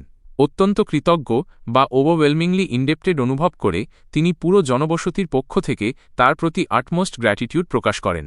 আসল কথা হল, সে যদি সঠিক সময়ে ইন্টারভেনশন না করত তবে আজ কেউ বেঁচে থাকত না, পুরো গ্রাম ছাই হয়ে যেত। নিজের স্বভাব অনুযায়ী আমাদের হিরো এই তোষামতকে নন-চ্যালেন্টলি এড়িয়ে যায় এবং বলে যে এটা তো কেবল তার দায়িত্ব ছিল। তবুও সে জানে যে এই মানুষগুলো গুডউইল হিসেবে তাকে কিছু না দিয়ে ছাড়বে না। জাগতিক সম্পদ বা মেটেরিয়াল ওয়েলথ চাওয়ার বদলে সে আরও বেশি ভ্যালুয়েবল কিছু চায়, আর তা হল ইনফরমেশন। জিনের পৃথিবীর বর্তমান অবস্থা সম্পর্কে ডিটেইলড ইনফরমেশন প্রয়োজন। দুর্ভাগ্যবশত কিছু বিচ্ছিন্ন গ্রামবাসীরা এমন কঠিন জিওপলিটিক্যাল প্রশ্নের উত্তর দিতে পারে না, তাই তারা তাকে রয়্যাল ক্যাপিটাল যাওয়ার পরামর্শ দেয়, যেখানে কার্মোশিয়ার রাজা থাকেন। কারণ ক্যাপিটালে সব ধরনের মানুষ আসে, ওটা গ্লোবাল অ্যাফেয়ার্স এবং ভাইটাল ইন্টেলের একটি বিশাল হাব। তারা জানায় যে তাদের কোদম গ্রামের ব্যবসায়ীরাও সেখানে উড সিল্ক ওয়ার্ম থ্রেড দিয়ে তৈরি বিশেষ জিনিসপত্র বিক্রি করতে যায়। ক্যাপিটালের রাস্তাটি কুখ্যাতভাবে দীর্ঘ এবং বিপজ্জনক, নোটোরিয়াসলি লং অ্যান্ড ট্রেচারাস। কিন্তু দাদির বিশ্বাস জিন অনায়াসেই পৌঁছে যাবে, কারণ সে কোনো সাধারণ মানুষ বা অ্যাভারেজ জো নয়। তিনি হাকমাকে জিনের অফিসিয়াল গাইড বানিয়ে দেন, কারণ সে এমনিতেও রয়্যাল ক্যাপিটাল যাচ্ছিল। হাকমা সেই হাতেগোনা মানুষদের মধ্যে একজন যারা ডিভাইন পাওয়ার্স উইল্ড করতে পারে। সে ম্যাজিক ইউজারদের প্রেস্টিজিয়াস একাডেমিতে নাম লেখাতে চায়। জিন সত্যি অবাক হয় যে এই যুগেও প্রথাগত শিক্ষা প্রতিষ্ঠান বা ফর্মাল এডুকেশনাল ইনস্টিটিউশনস টিকে আছে। হঠাৎ পরিষ্কার হয়ে যায় যে আমাদের ছেলেটি একজন অত্যন্ত উচ্চকণ্ঠ এবং অনুগত ভক্ত বা লাউড অ্যান্ড লয়াল অ্যাডমাইরার পেয়েছে। সার্স সানন্দে এই সফরে গার্ডিয়ান গড এর পার্সোনাল বডিগার্ড হতে রাজি হয়ে যায়। বৃদ্ধা মহিলা তৎক্ষণাৎ তাকে চুপ করিয়ে দেন এবং মনে করিয়ে দেন যে সার্সের ক্যাপিটালে যাওয়ার কোনো কারণ নেই। কিন্তু সার্স জোর দিয়ে বড়াই বা বোস্ট করে যে তার কাছে কারণ আছে, সে সম্মানিত হোলি নাইট অর্ডারে জয়েন করতে চায়। কিন্তু দাদি জানেন এটা স্রেফ দিবার স্বপ্ন। তিনি নিষ্ঠুরভাবে মনে করিয়ে দেন যে সার্স সাধারণ একাডেমিতেও ভর্তি হতে পারেনি, তাই এলিট নাইট অর্ডারে জয়েন করা অনেক দূরের কথা বা ম্যাসিভ লং শট। এটা শুনে জিন অবাক হয়ে যায়। সার্স একজন ডিভাইন পাওয়ার উইল্ডার, তাই জিনের মনে হয়েছিল সে অ্যাডমিশন প্রসেস অনায়াসেই পার করে যাবে। হাকমা তাকে আসল সত্য জানায়, সেখানে বোকাদের ছাঁটাই করার জন্য একটি বাধ্যতামূলক লিখিত পরীক্ষা বা ম্যান্ডেটরি রিটেন এক্সাম হয়, আর সার্স দুঃখজনকভাবে নিজেরই বোকামির শিকার হয়েছিল। রসিকতা বাদ দিয়ে জিন এই এলিট ক্লাস হোলি নাইটসদের সম্পর্কে আরও জানার জন্য কৌতূহলী হয়ে ওঠে। আর এরই সাথে সিনটি গ্রাম থেকে সরে একজন ভারী বর্মধারী বা হেভিলি আর্মড নাইটের ওপর যায়। সে এটা শুনে স্তব্ধ হয়ে যায় যে কোদম গ্রামে ধ্বংসলীলা চালানো সেই বিশাল আক্রমণকারী পুরোপুরি ধ্বংস বা অ্যানিহিলেটেড হয়ে গেছে। এই বিশাল খবর বা ম্যাসিভ বমশেল দেওয়া মেয়েটি হল সেই একই স্পাই যে ঝোপের আড়ালে থেকে জিনের লড়াই দেখছিল। নাইট তাকে পুনরায় তথ্যগুলো কনফার্ম করতে বলে এবং সেই মেয়েটি বিনা দ্বিধায় নিজের কথায় অটল থাকে। সেই হোলি নাইটের একদম বিশ্বাস হয় না। আজ পর্যন্ত সে ভাবতেও পারেনি যে তাদের এলিট অর্ডারের বাইরে কারোর মধ্যে এত বড় মনস্টারকে একা বা সোলো হারানোর সক্ষমতা থাকবে। কথোপকথনের মাঝেই একটি কারাপ্টার হঠাৎ সেই স্পাইয়ের পিঠে ঝাঁপিয়ে পড়ে আক্রমণ বা অ্যাম্বুশ করার চেষ্টা করে। নাইট চোখের পলকে প্রতিক্রিয়া জানায় এবং নিজের তলোয়ার বের করে মনস্টারটিকে 2 টুকরো করে দেয়। কিংডমের নিরাপত্তায় ফিরে যাওয়ার বদলে নাইট একটি সাহসী সিদ্ধান্ত নেয়। সে এতটাই উৎসুক বা ইন্ট্রিগড যে সে সেই রহস্যময় লোকটির সাথে ব্যক্তিগতভাবে দেখা করতে চায় যে এত বড় প্রাণীকে অনায়াসেই মেরে ফেলেছে। পরের দিন জিন একটি চমৎকার সকালে জেগে ওঠে। তার বিশ্বাসই হয় না যে সে এত সুন্দর দৃশ্য উপভোগ করতে পারছে। তার শুধু একটি আফসোস যে তার বন্ধু কাগুরা এটি তার সাথে দেখতে পারল না। একটি শিশু তার কাপড় নিয়ে আসে এবং গার্ডিয়ান গডকে সেগুলো পরতে বলে। পরবর্তী সিনে আমাদের ছেলেটি গ্রামের বাইরে। হাকমার দাদি তাকে গাইডের দায়িত্ব ঠিকঠাক পালন করতে বলেন, যেখানে সার্স অত্যন্ত মনোমরা হয়ে আছে যে সে কেন জিনের ট্রাভেল গাইড হতে পারল না। জিন সেই ছেলেটির প্রতি বিশেষ আগ্রহ দেখায় এবং সার্সের দক্ষতার প্রশংসা করে বলে যে সে রয়্যাল ক্যাপিটালে তার জন্য অপেক্ষা করবে। এটি শুনে সার্স একজন ভক্তের মতো গলে যায়। সে গার্ডিয়ান গডকে শুভকামনা জানায় এবং হাকমার খেয়াল রাখতে বলে। হাকমাকেও সাবধানে থাকতে বলা হয় এবং এরই সাথে দুজনের সফর শুরু হয়। সেই ছোট মেয়েটি এবং লম্বা লোকটি একসাথে চলতে থাকে। অনেক সুন্দর এবং প্রাকৃতিক দৃশ্য পার করে হাকমা তাকে চারপাশ দেখাতে থাকে এবং অবশেষে ক্যাম্প করার সময় জিন জিজ্ঞেস করে ক্যাপিটাল আর কত দূর। জানা যায় যে এখনও 4 দিনের হাঁটা পথ বাকি, যা প্রত্যাশার চেয়ে কম। কিন্তু সে খুব কৌতূহলী যে জিন কেন এই পৃথিবী এক্সপ্লোর করতে চায়। কথা ঘুরিয়ে জিন বলে এটি একটি সিক্রেট। মনে মনে আমাদের হিরো কাগুরার কথা থেকে জানে যে করাপ্টার্স এখনও বেঁচে আছে এবং সে নিজেও এই যুগে কয়েকজনের মোকাবিলা করেছে। তাদের স্বাভাবিক প্রজনন বা রিপ্রোডাকশন শুধু ধ্বংসপ্রাপ্ত এবং দূষিত পরিবেশেই হয়, যা এই জায়গার তুলনায় সম্পূর্ণ বিপরীত। এর মানে পর্দার আড়ালে কেউ তো আছে যে এসব করছে এবং এর তদন্ত করা জরুরি। তাকে ভাবনায় ডুবে থাকতে দেখে এবং গম্ভীর মুখ দেখে হাকমা ভয় পেয়ে যায়, তাই সে তার কাছে ক্ষমা চায়। জিন একটি কথা বুঝতে পারে, এই যুগে শুধু করাপ্টার্সদের রাজত্ব নেই, বেঁচে থাকার চিহ্ন চারদিকে পরিষ্কার। তার প্রথম মূল লক্ষ্য হল এই যুগের মানুষদের নিয়ে তদন্ত করা, তারপর করাপ্টার্সদের মোকাবিলা করা। মনস্টারদের নিয়ে রিসার্চ করা খুব কঠিন নয়, সে অবসরে নিজেই তা করতে পারবে। এছাড়া সে একটি পরিবর্তন চায় এবং হাকমাকে বলে তাকে গার্ডিয়ান গড ডাকা বন্ধ করতে। মেয়েটি তাকে অনেক বেশি সম্মান দেয় এবং তাকে জেদ করতে হয় যে সে যেন তাকে শুধু জিন বলে ডাকে। তখনই ঘোড়ার খুরের আওয়াজ তাদের দুজনের নজর কেড়ে নেয়। একজন হোলি নাইট তার টিমের সাথে এসেছে এবং সে তাদের সাথে কথা বলতে চায়। এই লোকটি দেখতে একদম কোনো প্রিন্স চার্মিংয়ের মতো, কিন্তু জিনের তাতে কিছু যায় আসে না এবং সে সরাসরি তার পরিচয় জিজ্ঞেস করে। হোলি নাইট অর্ডারের 7ম বা 7th ডিভিশনের ক্যাপ্টেন নিজের নাম আর্গাস আল্টন বলে জানায়। হোলি নাইটের কনসেপ্ট আমাদের ছেলের কাছে নতুন। সেভাবে এরা কি সেই ইন্টারেস্টিং লোক যাদের কথা গ্রামবাসীরা বলেছিল।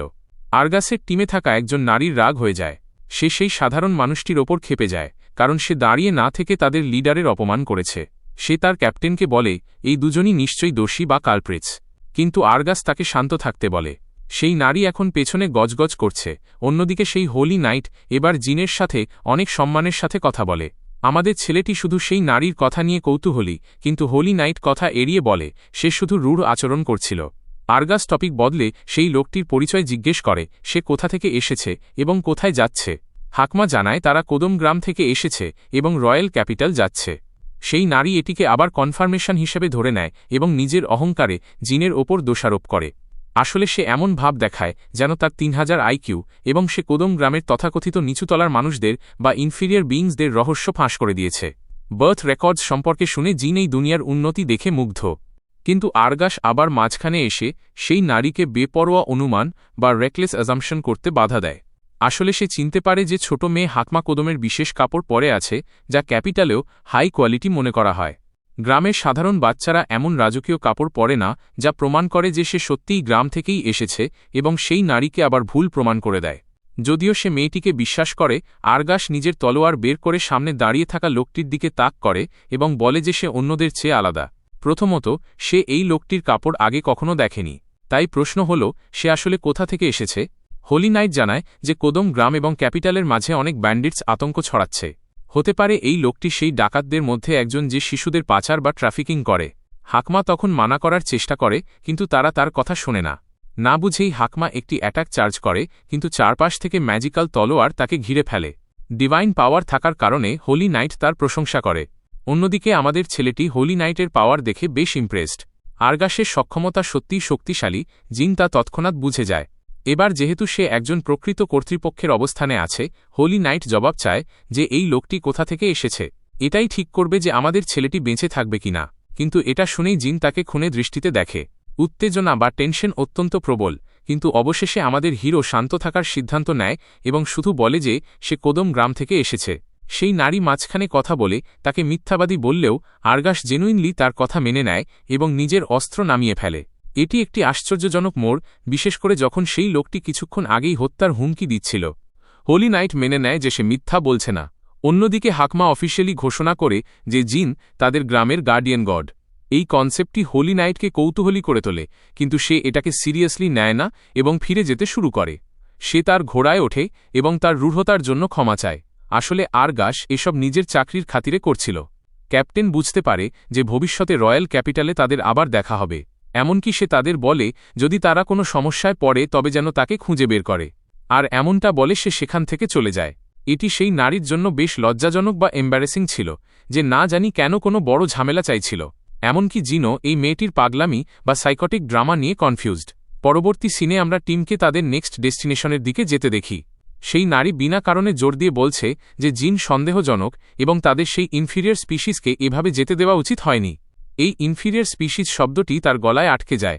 আরগাস সেই মেয়েটিকে খোঁচা দিয়ে বলে যে সে জানেই না আসলে ইনফিরিয়র স্পিসিসকে। তার কথা কনফার্ম করে রিয়া ও সায় দেয় যাতে সেই নারী পুরোপুরি সগড। সত্যি বলতে সে গুরুত্ব দিয়ে বলে যে তাদের এবং সেই লোকটির মধ্যে একটি গড লাইক গ্যাপ ছিল। আরগাস আসলে এক মুহূর্তেই 3বার মুভ করার চেষ্টা করেছিল, কিন্তু তার সাহস তাকে তা করতে দেয়নি। সে সেন্স করতে পেরেছিল যে জিন, যার হাত পকেটে ছিল, তৎক্ষণাৎ অ্যাকশন নিতে পারত এবং সে মুভ করার আগেই তাকে কাউন্টার করে দিত। আরগাস ডিভাইন পাওয়ার ব্যবহারের চেষ্টাও করেছিল, কিন্তু জিনের সামনে সেই পাওয়ার অ্যাক্টিভেটই হয়নি, যা শুনে সেই নারী ভয় পেয়ে যায়। যে চাল সে হাকমার ওপর খাটিয়েছিল এবং তাকে অনায়াসেই কোণঠাসা করেছিল, তা জিনের ওপর কাজই করেনি।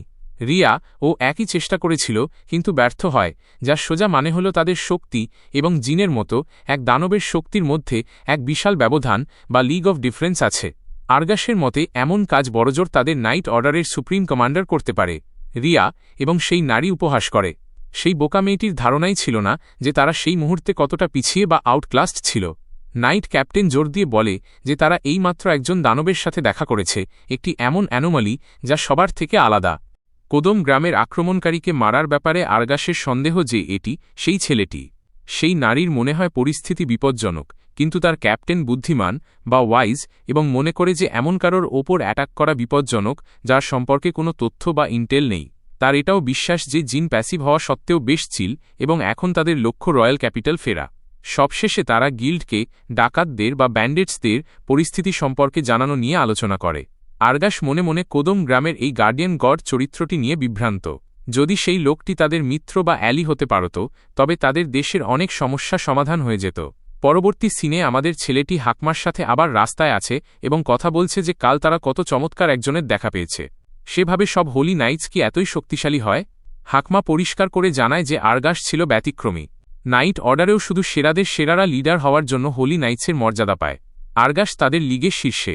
সেই ইশারায় বোঝায় যে কাল তার স্পিরিট আর্ট অ্যাক্টিভেশন কত দ্রুত ছিল। এটি একটি নতুন টার্ম আমাদের ছেলের জন্য। জানা যায় যে বর্তমান যুগে স্পিরিটদের ক্ষমতা ধার নেওয়াকে ডিভাইন পাওয়ার বলে। আর এই পাওয়ার বাড়ানোর টেকনিকগুলো মূলত স্পিরিট মেথড বা স্পিরিট আর্টস। অন্য কথায়, কাগুরা এবং জিনের ন্যানো মেশিনসকে মূলত তাদের বুদ্ধির বাইরের স্পিরিট হিসেবে ধরা হচ্ছে। সে জানে বর্তমান সময়ের জন্য এসব একটি ফ্যান্টাসির মতো মনে হবে, কিন্তু তার সেই নারীর নিচু জাত বা লেসার বিংস নিয়ে সেই রাগ মনে পড়ে যায়।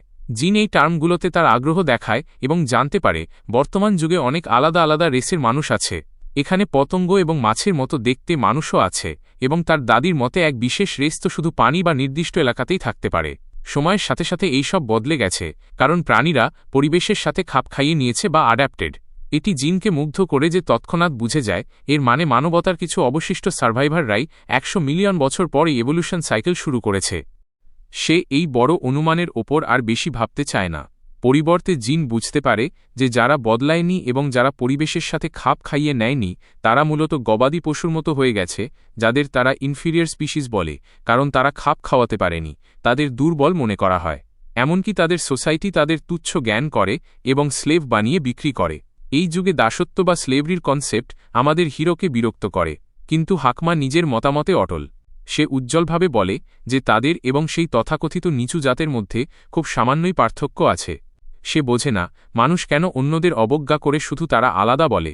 প্রতিটা মানুষই নিজের মতো করে অদ্ভুত হয় এবং তার এমন কথা শুনে জিন ছোট মেয়েটির চরিত্রের ওপর ইমপ্রেসড।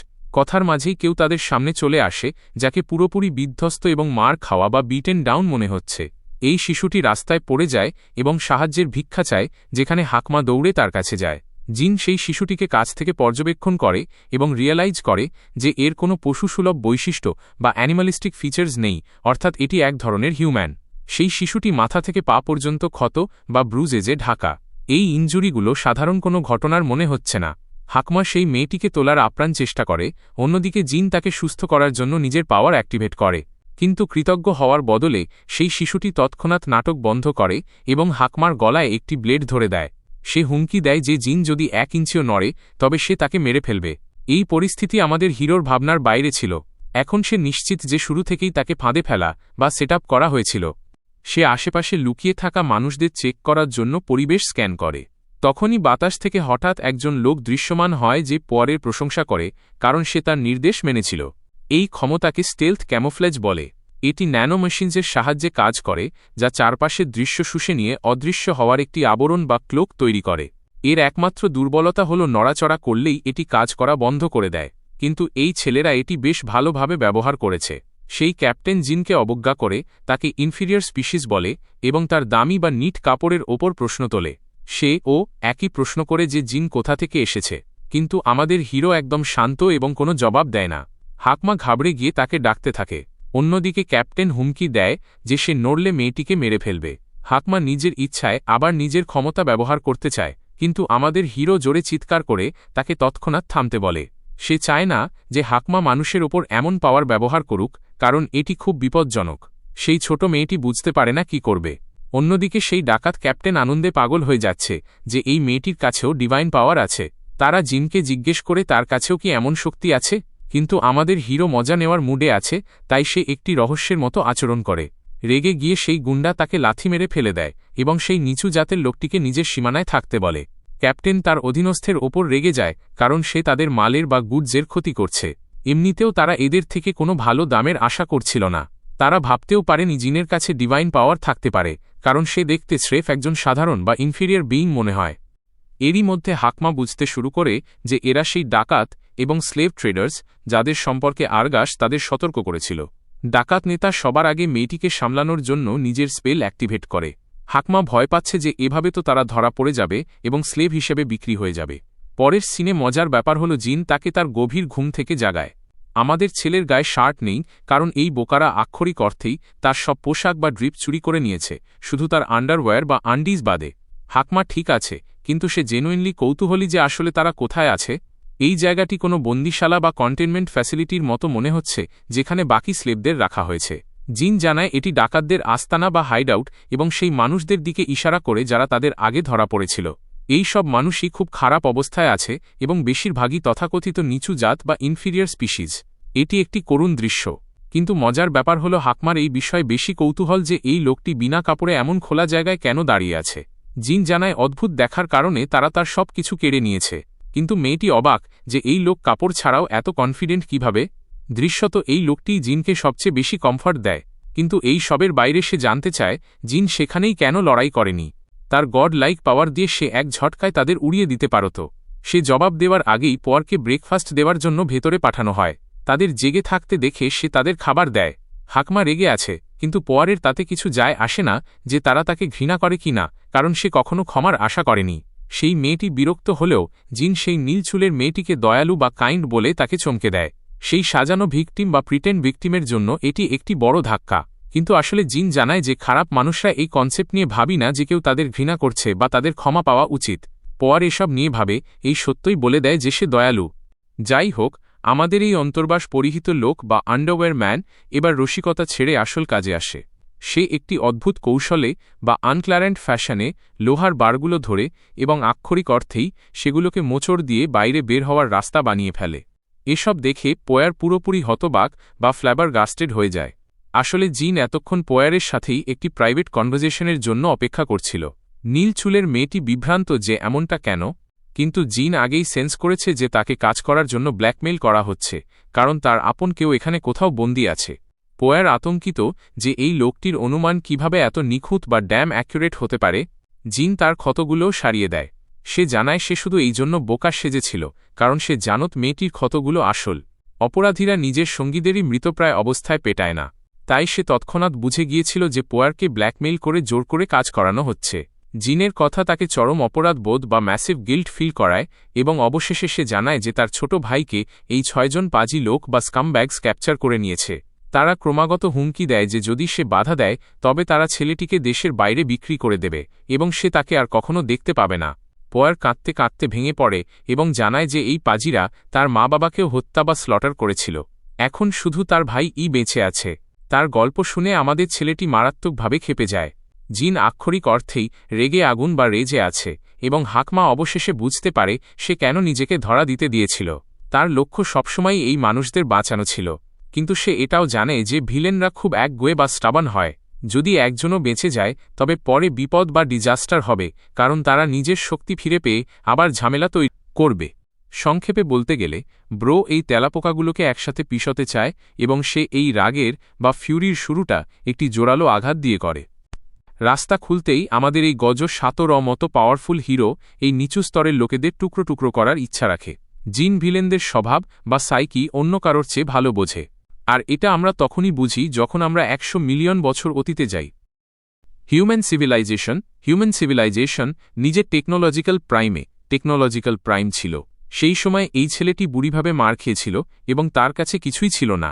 তার প্রথম চিন্তা ছিল দুনিয়ার জাস্টিস অ্যাডমায়ার করা, কিন্তু এর সাথে একটি হার্টিং রিয়েলাইজেশন জড়িয়েছিল যে দুনিয়ারই জাস্টিস প্রয়োজন সেটি ব্যাড পিপল দিয়েও ভরা থাকে, এমন লোক যারা তাকে হান্ট ডাউন করতে চেয়েছিল। একটি অর্ডিনারি লাইফ কাটানো ভালো কথা, কিন্তু সে যে এনভায়রনমেন্ট বড় হয়েছে সেখানে সে কখনো সেই পিস পায়নি, জাস্টে চেয়েছিল। তাই যখন সেই সব লোকেদের কথা যারা তার সাথে পাঙ্গা নিয়েছিল, সে লিটারালি তাদের নিজের পাওয়ার্স তলায় পিষে দিল, তাদের হাড়গোড় ভেঙে তাদের চিরদিনের জন্য ডিস্ট্রয় করে দিল। সে যেখানেই গেল ব্যাড পিপলদের খতম করল, দুনিয়ার পিস বরবাদ করা লোকদের ক্রমাগত কুচলাতে থাকল, যতক্ষণ না একদিন এক ব্যক্তি এসে তাকে একটি ডিফারেন্ট ওপিনিয়ন দিল। তার মনে হল জিন ভুল দুনিয়ায় জন্মেছে, আর এই কথাটি আমাদের বর্তমানে ফিরিয়ে আনে। আমাদের ছেলেটি সামনে দাঁড়িয়ে থাকা লুজার্স কনফ্রন্ট করতে একজন চ্যাড মতো হেঁটে আসছে, রাস্তায় বডিজের স্তূপ লাগাতে। ব্রো শুধু নিজের কিল কাউন্ট বাড়াতে চায় এবং কোনো প্রশ্নের উত্তর দিচ্ছে না। সে তাদেরই একজন লোককে সামনে দাঁড়িয়ে থাকা হেঞ্চম্যান ওপর ছুঁড়ে মারে।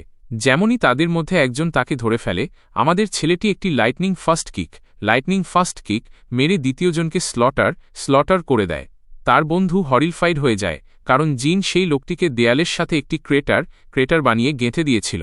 তাকে কোনো মনস্টারের চেয়ে কম মনে হচ্ছিল না, যে থামতে জানে না। টেরিলফাইড হয়ে সে পালানোর চেষ্টা করে, কিন্তু সব বৃথা।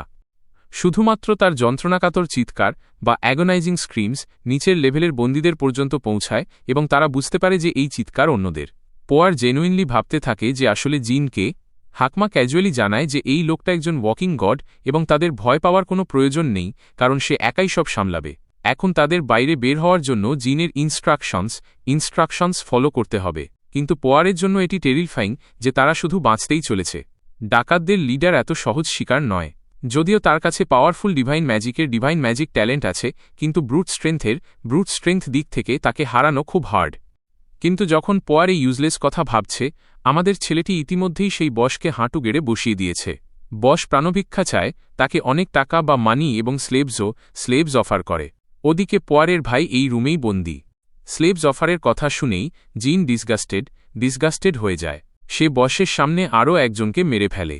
অন্যদিকে ডাকাত নেতা ভাবছে যে এটা কি হচ্ছে। এই লোকটি ডিভাইন পাওয়ারের সামনে তার স্পিরিট আর্ট অ্যাক্টিভেট হচ্ছে না। কিন্তু এর চেয়েও বড় মিস্ট্রি হল জিন এই পাওয়ার পেল কিভাবে।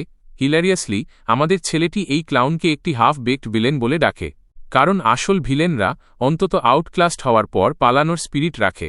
কিন্তু এই ডাকাত নেতা এবং তার হেঞ্চম্যানরা এমন কন্ডিসেন্ডিং অ্যাসহোলস যারা অন্যদের নিচু দেখায় এবং নিজেদের ডিলিউশন রাখে যে হয়তো তারা জিতে যাবে। যেমনই তারা নিজেদের হার দেখতে পায়, তারা ভিক্ষা মাগতে থাকে। সত্যি বলতে এই ভার্বাল বিটডাউন খুব স্যাটিসফাইং ছিল এবং আমাদের ছেলের অ্যাডভাইস মেনে ডাকাত নেতা পালাতে শুরু করে। সে সরাসরি এলিভেটরে গিয়ে লিভার টানে এবং একটি মনস্টার রূপে বন্দী নিজের সিক্রেট ওয়েপন আজাদ করে দেয়। জিন তাদের কন্ট্রোলে একটি করাপ্টর দেখে অবাক। এটি কোনো নোবেলের জন্য আনা একটি পাওয়ারফুল বিস্ট। কিন্তু আমি এটা বুঝতে পারছি না যে এই পার্পল আর্নল্ড শোয়ার্জনেগার নিজের খাঁচা থেকে আগে কেন বের হয়নি। ডাকাত নেতা জিনকে চ্যালেঞ্জ দিয়ে খুব খুশি এবং সবকিছু কেওস বদলে দেওয়ার কসম খায়। যখন সেই প্রাণীটি নিজের ব্যাটেল ক্রাইয়ের সাথে গর্জন করে, প্রথম অ্যাটাক সেই করাপ্টেড মনস্টারটি করে, যা জিনকে পিষে ফেলার জন্য পুরো শক্তি দিয়ে আঘাত করে। কিন্তু অ্যাটাক ব্লক হয়ে যায়, আর এর মাঝেই আমাদের তার বিশাল হাতের ভিউ দেখতে পাওয়া যায়। ডাকাত নেতা জিনের তার মাসল পাওয়ার দেখে স্পিচলেস হয়ে যায়। এরই মধ্যে জিন জানায় যে সে লিটারালি একটি সুপার হিউম্যান বডি নিয়ে জন্মেছিল। তার মাসল ফাইবার্স কোনো অ্যাভারেজ পার্সনের চেয়ে কয়েক গুণ বেশি স্ট্রং। এখন যখন স্ট্রাইক করার তার পালা, তখন এই লোক নিজের আরও বেশি স্ট্রেংথ আনলিশ করার কসম খেয়ে সেই ক্রিয়েচারকে লাথি মেরে পেছনে ঠেলে দেয়। ব্রো একটি কামেহামেহা ওয়েব ছাড়ে যেমন সে গোকু, আর একটি ব্লাস্টে মনস্টারের চিত্রে উড়িয়ে দেয়। ডাকাত নেতার সব দাপট বেরিয়ে যায় এবং সে আবার হাঁটু গেড়ে বসে পড়ে। জিন তাকে ঘোরে, ভাবে যে এই প্যাথেটিক স্কামব্যাগ এখন কি করবে। সব অপশান শেষ হয়ে যাওয়ায় এই লোক বাঁচার রাস্তা খোঁজে এবং প্রাণভিক্ষা চায়।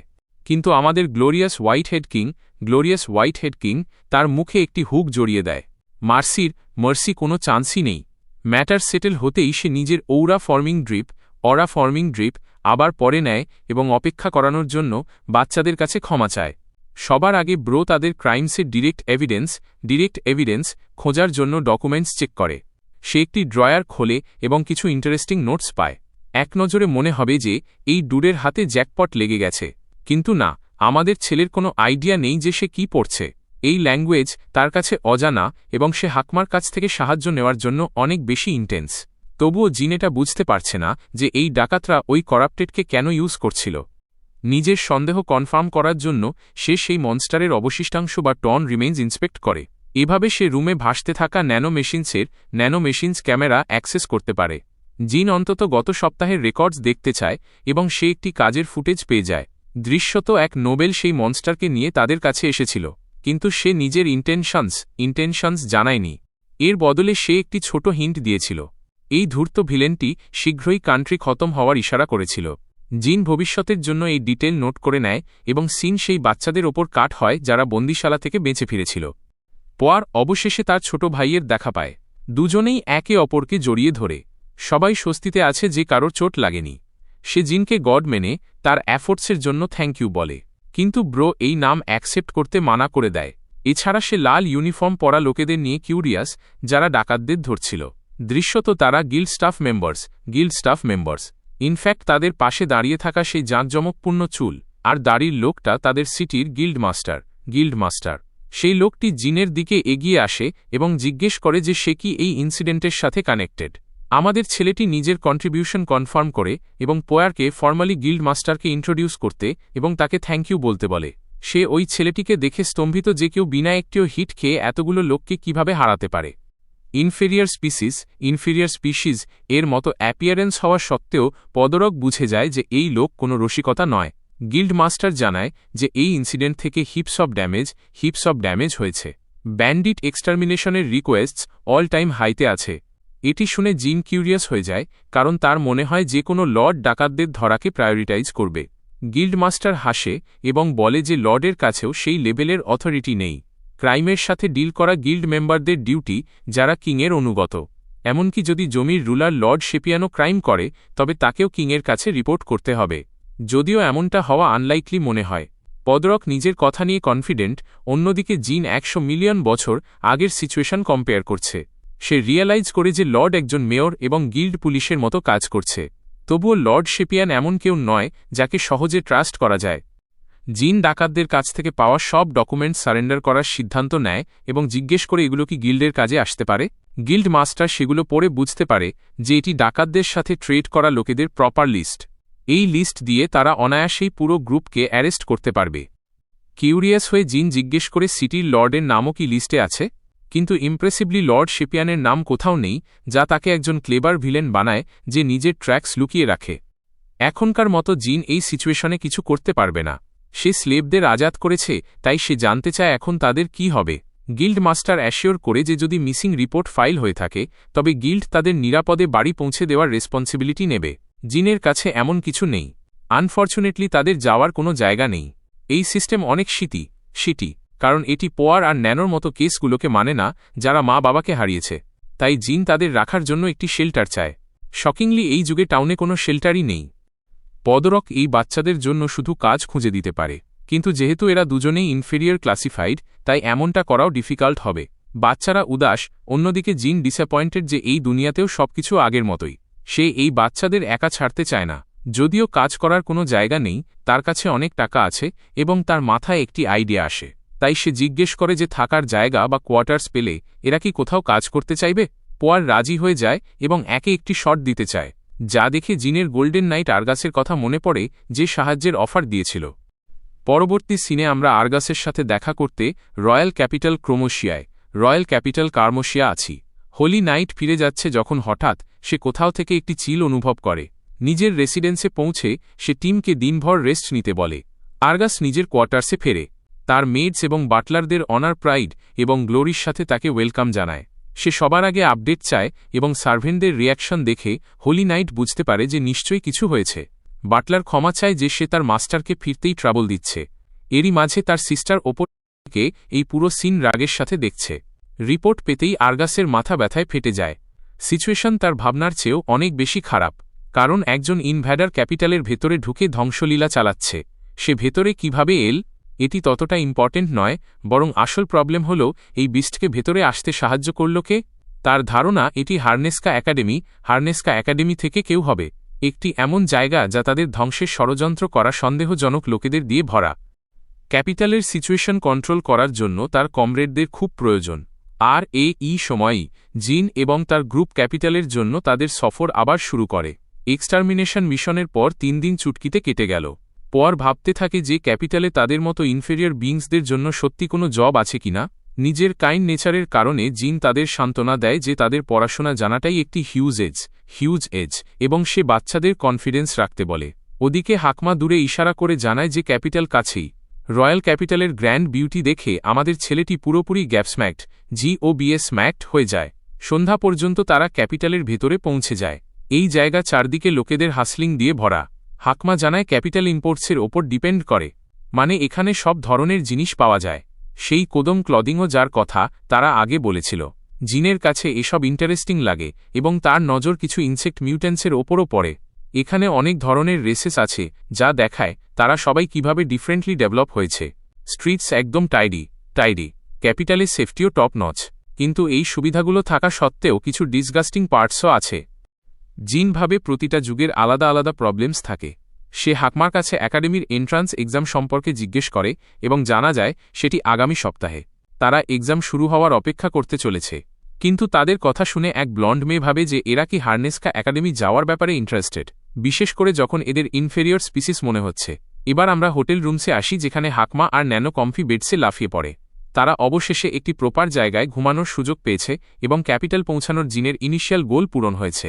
এতে সে ভাবতে শুরু করে যে তার আগে কি করা উচিত, কারণ যদিও এটি নতুন যুগ, তাকে বেঁচে থাকার জন্য টাকা ইনকামের উপায় খুঁজতেই হবে।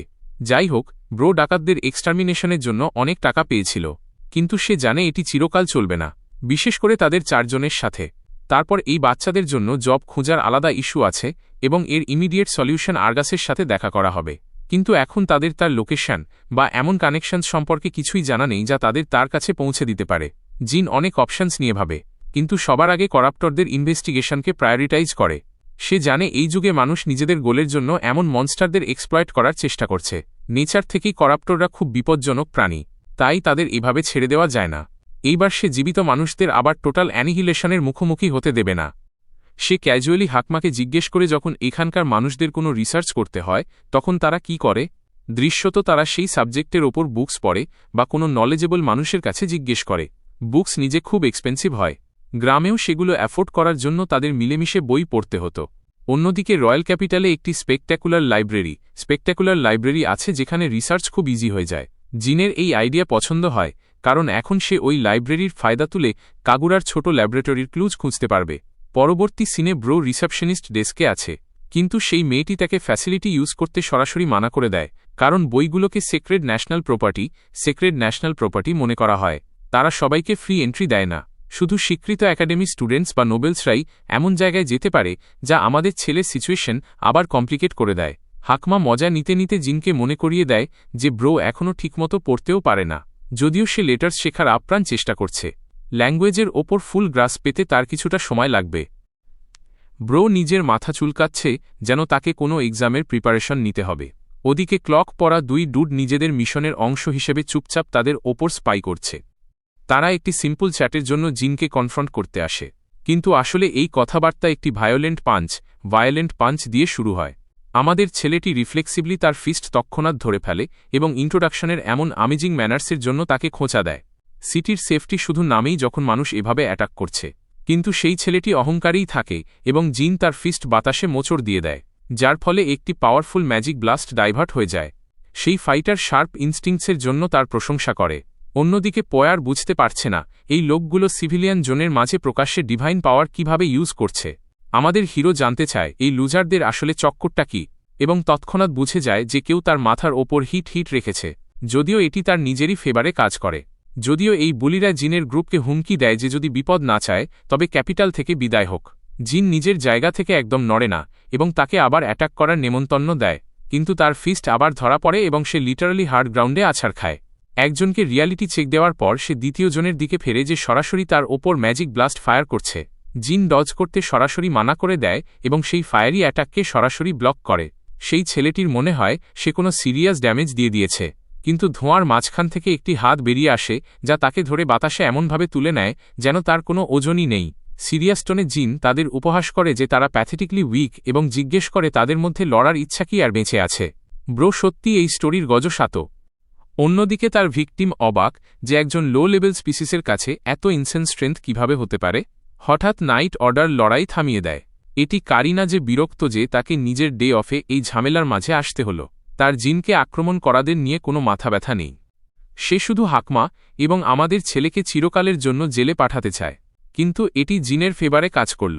এই ঝামেলা আরগাসের সাথে যুক্ত কারণ নজর তো কাড়ল, যদিও সে এখন তার মুখের ওপর চিৎকার করছে। স্ট্রিট ফাইট থামানোর পর কারিনা জিনকে দেখে এক্সাইটেড হয়ে যায়। তার মনে হয় অবশেষে সে এই ইনফেরিয়ার স্পিসিসকে শহরে ট্রাবল তৈরি করার সময় হাতে নাতে ধরে ফেলেছে। সে তাকে লেকচার দিতেই যাচ্ছিল যে তখনই পাশে দাঁড়িয়ে থাকা এক ডেমি হিউম্যান স্পেকটেটর এসে জানায় সে সব নিজের চোখে দেখেছে। সেই স্পেকটেটর পরিষ্কার করে যে প্রথমে জিনের ওপর অ্যাটাক হয়েছিল এবং সে লড়াইয়ে শুধু নিজেকে ডিফেন্ড করছিল। অ্যাটাকারদের মুখ দেখেই কারিনার রিয়ালাইজ হয় এরা হার্নেস্কা একাডেমির সেই ফুলিশ ট্রাবল মেকার জুনিয়র্স। সে মনে মনে হোপ করে যে ক্যাপ্টেনের ছোট বোন এই মেসে আবার যেন সামিল না হয়। জিন কারিনাকে জিজ্ঞেস করে সে কি পেট্রোলে আছে। সে পয়েন্ট আউট করে যে শহরের এমন ডিউটিস তো ইউজুয়ালি গিল্ড মেম্বাররা সামলায়। কারিনা জবাব দেয় সে শুধু অর্ডার মেইনটেইন করার নিজের নাইটলি রেসপন্সিবিলিটি পালন করছিল যখন সে পাশের ক্যাফে যাচ্ছিল। এখন যখন সে জিনকে একাডেমির স্ট্রং স্টুডেন্টদের অনায়াসেই ধুলো চাটতে দেখেছে, কারিনার মনে হতে থাকে ক্যাপ্টেনের সন্দেহ এই ইনফেরিয়র হিউম্যানকে নিয়ে একদম ঠিক ছিল। তারপর সে সেখান থেকে শটকে পড়ার চেষ্টা করে এবং জিনকে ভবিষ্যতে কোনো ট্রাবলে না পড়ার পরামর্শ দেয়, কিন্তু জিন তাকে এত সহজে যেতে দেয় না। সে এই সুযোগের সদ্ব্যবহার করে তাকে ক্যাপ্টেন আরগাস পর্যন্ত এসকর্ট করতে বলে। অবশেষে যখন এই প্রাচীন মানুষ বা এনশিয়েন্ট হিউম্যান 7ম ডিভিশনের ক্যাপ্টেন আরগাসের সাথে দেখা করে, সে স্ট্রেট টু দ্য পয়েন্ট কথা বলে। সে সরাসরি তাকে হায়ার করতে বলে, মনে করিয়ে দিয়ে যে আরগাসই আগে সাহায্যের অফার দিয়েছিল। যখন আরগাস সাথে আসা বাচ্চাদের সম্পর্কে জিজ্ঞেস করে, জিন জানায় তার মোকাবিলা সেই ডাকাতদের সাথে হয়েছিল যাদের আরগাস খুঁজছে। সে তাদের ক্যাপচার করে গিল্ডের হাতে তুলে দিয়েছে। এটি শুনে আরগাস উদ্বিগ্ন হয়ে পড়ে। তার জন্য বিশ্বাস করা হার্ড যে কোনো ইনফেরিয়ার স্পিসিস দেখতে মানুষ এত তাড়াতাড়ি এসব কিভাবে করতে পারে। জিন আরও জানায় যে সে ন্যানো আর তার বড় বোন পোয়ারকে সাথে এনেছে, কারণ এই দুনিয়ায় তাদের কেউ নেই এবং ইনফেরিয়ার স্পিসিস হওয়ার কারণে মানুষ তাদের খুব খারাপভাবে ট্রিট করবে। এই কারণেই জিন ক্যাপ্টেনের কাছে জিজ্ঞেস করে সে কি তাদের জন্য কোনো কাজের অ্যারেঞ্জমেন্ট করতে পারে। ক্যাপ্টেন আরগাস সেই এনশিয়েন্ট হিউম্যানকে মনে করিয়ে দেয় যে সে তাদের সাহায্য করতে বাধ্য নয়, কিন্তু জিন যুক্তি দেয় সে ওই বাচ্চাদের রেসপন্সিবিলিটি নিতে প্রস্তুত, কারণ সে তাদের বাঁচিয়েছে। আরগাসের কাছে এই রিজনিং খুব ইন্টারেস্টিং লাগে। ওদিকে ওই বাচ্চারা তাদের সেভিয়ারকে আশাবাদী নজরে দেখছে। তখনই ক্যাপ্টেনের মাথায় একটি আইডিয়া আসে এবং সে বাচ্চাদের একটি বার্গেনিং পিস হিসেবে ইউজ করার সিদ্ধান্ত নেয়। সে শান্তভাবে জিনকে বলে সে বাচ্চাদের নিজের এখানে থাকা এবং কাজ করার অনুমতি শুধুমাত্র তখনই দেবে যদি জিন একাডেমিতে টিচার হওয়ার জন্য রাজি হয়। জিন বেশি না ভেবে এই কন্ডিশন মেনে নেয় এবং শীঘ্রই বাচ্চারা মেড আউটফিটস পরে রেডি হয়ে যায়। পোয়ার ক্যাপ্টেনকে সিনসিয়ারলি থ্যাংক ইউ বলে। অন্যদিকে ক্যাপ্টেন তার বাকি সার্ভেন্টদের তাদের প্রপারলি এডুকেট করতে এবং কোনো ডিসক্রিমিনেশন না হতে দেওয়ার স্ট্রিক্ট অর্ডার দেয়। যেমনই জিন আরগাসের সাথে এগিয়ে যায়, সে জিজ্ঞেস করে তাকে ইনস্ট্রাক্টর বানানোর পেছনে ক্যাচ বা আসল উদ্দেশ্যটা কি। আরগাস বোঝায় যদিও তার কোনো আইডিয়া নেই জিন আসলে কোথা থেকে এসেছে, কিন্তু তার ইনস্টিংস বলে জিন একজন ট্রাস্টওয়ার্দি মানুষ। তারপর ক্যাপ্টেন আসল পয়েন্টে আসে। সে জিনকে বলে সে চায় জিন হার্নেস্কা একাডেমিকে ইনফিল্ট্রেট করুক। এটি শুনে জিন সিরিয়াস হয়ে যায় এবং একটি প্রপার এক্সপ্লেনেশন চায়। তখন আরগাস তাকে ক্যাপিটালের ভেতরে চলা কারেন্ট পাওয়ার স্ট্রাগল সম্পর্কে বলতে থাকে। তার মতে সিংহাসনের কন্ট্রোলের জন্য অনেক ফ্যাকশনস বা দলের মধ্যে একটি শান্ত কোল্ড ওয়ার চলছে, কারণ কিং ক্রিটিক্যালি অসুস্থ এবং যে কোনো সময় মারা যেতে পারেন। সে আরও জানায় যে সাধারণ উত্তরাধিকার দ্বন্দ্ব ছাড়াও কিছু এমন লোক আছে যাদের সিংহাসনের ওপর কোনো লেজিটিমেট রাইট নেই, তবুও তারা ক্ষমতা দখল করতে চায়। দৃশ্যত এই লোকগুলো এক্সট্রিমলি ডেঞ্জারাস, এমনকি তারা নিজেদের প্ল্যান্স সফল করতে করাপ্টারদের ওয়েপন্স হিসেবে ইউজ করছে, যাদের এই যুগের মানুষ ইনভ্যাডার্স বলে। জিনের লর্ড শেপিয়ানের কথা মনে পড়ে এবং সে বুঝতে পারে তার চেয়েও বেশি ট্রাবলসাম লোক এখানে থাকতে পারে। ক্যাপ্টেন বলে সে এই লোকেদের এক্সপোজ করে তাদের হিডেন বেস খুঁজতে চায় এবং যে জায়গার ওপর তার সবচেয়ে বেশি সন্দেহ সেটি হল হার্নেস্কা একাডেমি। আরগাস দরজা নক করে এবং জিনকে নিজের ছোট বোন মিরিয়া আল্টার সাথে ইন্ট্রোডিউস করায়। সে জানায় মিরিয়া একাডেমিতে পড়ে এবং তাকে সেখানে গাইড করবে। মিরিয়া তৎক্ষণাৎ নিজের ধারালো জিভ বা শার্প টাং দেখায় এবং কারিনার মতোই জিনকে একটি লোলি ইনফেরিয়ার স্পিসিস বলে ডাকে। ক্যাপ্টেন তৎক্ষণাৎ তাকে থামায় এবং মনে করিয়ে দেয় এভাবে কথা বলা রুড, কিন্তু সে জেদ ধরে যে একজন ইনফেরিয়ার স্পিসিসকে এত ইম্পর্টেন্ট টাস্ক দেওয়া সে একদম মানবে না। জিন তার রুড অ্যাটিটিউডের ওপর পয়েন্ট আউট করে, যার ফলে ক্যাপ্টেন বিব্রত হয়ে ক্ষমা চায়। কারিনা কাছে এসে ধীরে ফিসফিস করে যে মিরিয়া আসলে খুব ক্যাপেবল, কিন্তু তার ইনফেরিয়ার স্পিসিসদের প্রতি প্রচণ্ড ঘৃণা আছে। মিরিয়া ক্রমাগত জিনের ওপর ইনসাল্টস ছুটতে থাকে এবং দাবি করে যে সে ইনস্ট্রাক্টর রোলের জন্য কোয়ালিফাইড নয়। তখনই হাকমা ক্যাজুয়ালি এটি জানিয়ে সিচুয়েশন আরও খারাপ করে দেয় যে তার গার্ডিয়ান পড়তেও পারে না, কিন্তু সে তৎক্ষণাৎ জিনের স্ট্রং এবং ক্যাপেবল হওয়ার প্রশংসাও করতে থাকে। তার কথা থেকে কারিনার হঠাৎ রিয়ালাইজ হয় যে মিরিয়াই একাডেমি স্টুডেন্টসদের অ্যাটাক করতে পাঠিয়েছিল। ক্যাপ্টেন বারবার ক্ষমা চায় এবং নিজের সিস্টারকে প্রপারলি ডিসিপ্লিন করার প্রমিস করে। জিন সাবজেক্ট বদলায় এবং আরগাসকে জিজ্ঞেস করে আসলে তাকে একাডেমিতে পড়াতে হবে কি। আরগাস বলে তার অ্যাম্বিশনস অনুযায়ী জিন স্পিরিট আর্টস যথেষ্ট স্কিল্ড, তাই বেসিক ফান্ডামেন্টালস শেখানোর জন্য সে পারফেক্ট হবে। সে 4টি বেসিক স্পিরিট আর্টস গণনা করে: ইগনিশন, ডিসচার্জ, ফ্রিজিং এবং হিলিং, এবং জানায় যে এর মধ্যে 2টি জানা থাকলেও যথেষ্ট বলে মানা হয়। এখানে বেসিক্সে মাত্র 4টি স্পিরিট আর্ট আছে শুনে জিন রিয়ালাইজ করে যে সেই ডাকাত সর্দার আসলে বেশ স্কিল্ড ছিল। সে যে অ্যাবিলিটি ব্যবহার করেছিল তা এখানে একটি স্পেশাল স্পিরিট আর্ট হিসেবে গণ্য হবে। জিন মনে মনে হাসে এবং সিদ্ধান্ত নেয় যে সে এই যুগের মানুষের এই স্পেশাল পাওয়ার্স দেখার দৃষ্টিভঙ্গি বদলে দেবে। গল্প 1 সপ্তাহ এগিয়ে যায় যখন অবশেষে হাকমার একাডেমি এন্ট্রান্স এক্সাম সময় চলে এসেছে। আরগাস জিনের সাথে ভেতরে যায় কারণ সে চায় এই বছরের ইনস্ট্রাক্টর ডিউটিস জিন সামলাক। জানা যায় যে প্রতি বছর নাইট অর্ডারের একটি ডিভিশনকে এই পজিশন পূরণ করতে হয় এবং এবার 7ম ডিভিশনের পালা। জিন যখন চুপচাপ তাদের পেছনে হাঁটছে, র্যাডম্যান নামের এক মোটা লোক তাকে ক্রমাগত ঘিনঘিনে চোখে দেখছে। অবশেষে তারা হেডমাস্টারের অফিসে পৌঁছায় এবং আরগাস রেসপেক্টফুলি তাকে গ্রিট করে। হেডমাস্টার নিজের প্রাক্তন ছাত্রকে নাইট অর্ডারে এত ভালো করতে দেখে হাসেন। তারপর তিনি দেশের ফ্যাকশন স্ট্রাগলস নিয়ে কথা শুরু করেন এবং হঠাৎ জিনকে ক্রিটিসাইজ করতে থাকেন। তিনি ক্যাপ্টেনকে বলেন যে একাডেমিতে একজন ইনফেরিয়ার স্পিসিস এত ইম্পর্টেন্ট রোলের জন্য পাঠিয়ে বিষয়টিকে এতটা লাইটলি নেওয়া উচিত নয়। ক্যাপ্টেন দৃঢ়ভাবে দাঁড়িয়ে থাকে যে জিন তার ডিভিশনের যে কোনো ব্যক্তির চেয়ে বেশি ক্যাপেবল। যখন সেই লিকলিকে ইঁদুরের মতো লর্ড গীতা দেখে যে হেডমাস্টার মেনে নিচ্ছেন, সে সাথে সাথে অবজেক্ট করে। এখন সে এই বেচারা এনশিয়েন্ট হিউম্যানকে ইনসাল্ট করতে থাকে এবং স্ট্রংলি আর্গুইউ করে যে তারা একজন ইনফেরিয়ার হিউম্যানকে এই পজিশন দিতে পারে না। হেডমাস্টার লর্ড রেডম্যানের দিকে ফিরে তার ওপিনিয়ন জানতে চান। সেই মোটা লোকটি ক্যাজুয়ালি একমত হয়, কিন্তু পরে স্টুডেন্টস এবং ইনস্ট্রাক্টরদের কাছ থেকে আসা ব্যাকল্যাশ প্র্যাকটিক্যাল আর্গুমেন্ট দেয়। হেডমাস্টারও তাদের কথায় সহমত হয়ে নিজের কনসার্ন জাহির করেন। জিন রিয়ালাইজ করে যে তাকে ইগনোর করে তাকে নিয়েই কথা হচ্ছে, তাই সে এগিয়ে গিয়ে রেসপেক্টফুলি গ্রিট করে নিজের জন্য স্ট্যান্ড নেয়। সে শান্তভাবে এবং প্রপার ম্যানার্সের সাথে নিজেকে ইন্ট্রোডিউস করে, এটা দেখিয়ে যে ওপেনলি মক হওয়ার পরেও সে কম্পোজড থাকতে পারে। তারপর সে সরাসরি প্রশ্ন করে যে তারা কি তাকে ইনফেরিয়ার স্পিসিস দেখার কারণে জাজ করছে, নাকি তাদের মনে হয় তার মধ্যে পাওয়ার নেই। প্রিন্সিপাল হেসে বলেন যে তাদের শুধু তার অ্যাবিলিটি নিয়ে মানে আছে এবং জিজ্ঞেস করেন সে কি তা প্রুফ করতে পারবে। আরগাস সাজেস্ট করে হেডমাস্টার নিজেই টেস্ট নিন। তিনি রাজি হন এবং হার্নেস্কা একাডেমি স্পিরিট আর্টস ট্রেনিং গ্রাউন্ডে একটি কুইক মক ব্যাটল অ্যারেঞ্জ করা হয়। সেই লিকলিকে ইঁদুর আগে এসে জিনের মোকাবিলা করে এবং হেসে বলে যে ভাগ্যিস আজ স্টুডেন্ট কম, তাই জিন বেশি এম্বারেসড হবে না। হেডমাস্টার রুলস বুঝিয়ে দেন যে তারা শুধু স্পিরিট আর্টস ইউজ করতে পারবে, কারণ নতুন টিউটরের কাছ থেকে একাডেমিতে এটাই পড়ানোর আশা করা হচ্ছে। মিরিয়াসহ সব স্টুডেন্টস ম্যাচ দেখার জন্য জড়ো হয়।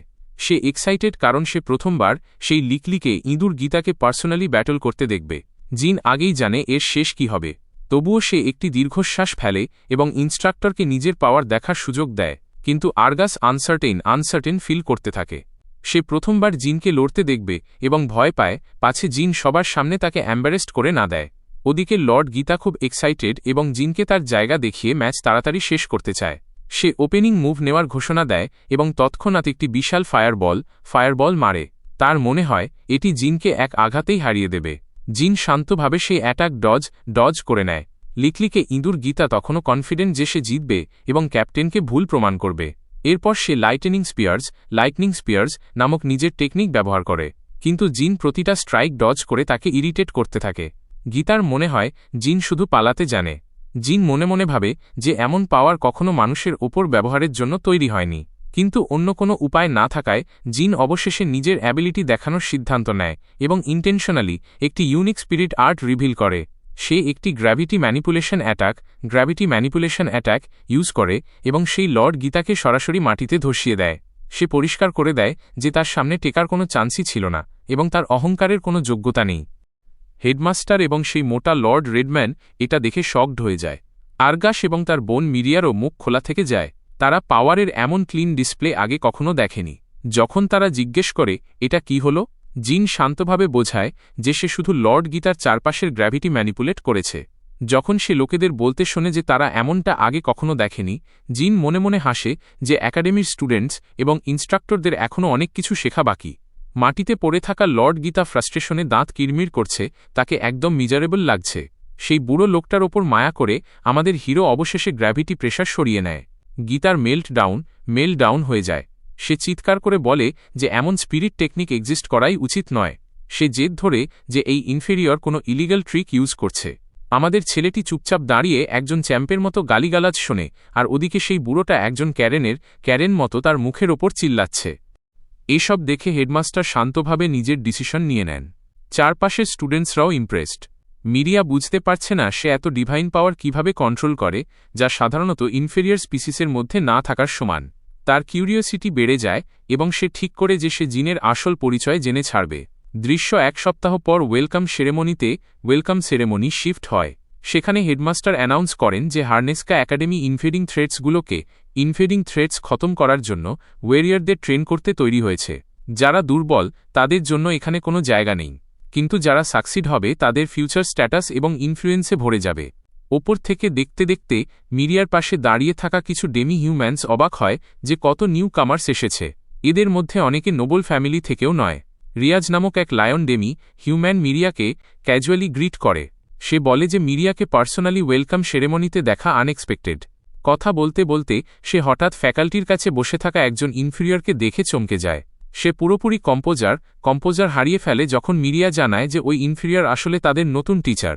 সে রিয়াজের কাছে শুধু অ্যাপিয়ারেন্সের ভিত্তিতে জিনের প্রথম ইমপ্রেশন জানতে চায়। যখন সে ব্লান্টলি তাকে একজন অ্যাভারেজ নোবডি বলে, যার no wife and no life, Miria মানতে বাধ্য হয় তার ইনিশিয়াল জাজমেন্টও এটাই ছিল। নিজের দিকে ধেয়ে আসা অনেক স্থির নজর ফিল করে জিন বুঝতে পারে সে প্রথম দিন থেকেই ওপেনলি একাডেমি ইনভেস্টিগেট করতে পারবে না। সবার আগে তাকে নিজের এই ওয়ার্থলেস ইনফেরিয়র ইমেজটাকে নিউট্রাল এবং আনথ্রেটেনিং বানাতে হবে। এখন তার মনে হচ্ছে যেন তার পিঠে একটি জায়ান্ট টার্গেট লাগানো আছে। সেরেমনি শেষ হওয়ার পর অবশেষে তার ফার্স্ট ক্লাসের সময় চলে আসে। এরই মধ্যে লর্ড গীতা সিনিয়র স্টুডেন্টসদের জড়ো করে অ্যানাউন্স করেন যে রেগুলার ক্লাসেস অফিসিয়ালি শুরু হয়ে গেছে। সে ব্লান্টলি তাদের নতুন ট্যালেন্টের থেকে পিছিয়ে না থাকার ওয়ার্নিং দেয়।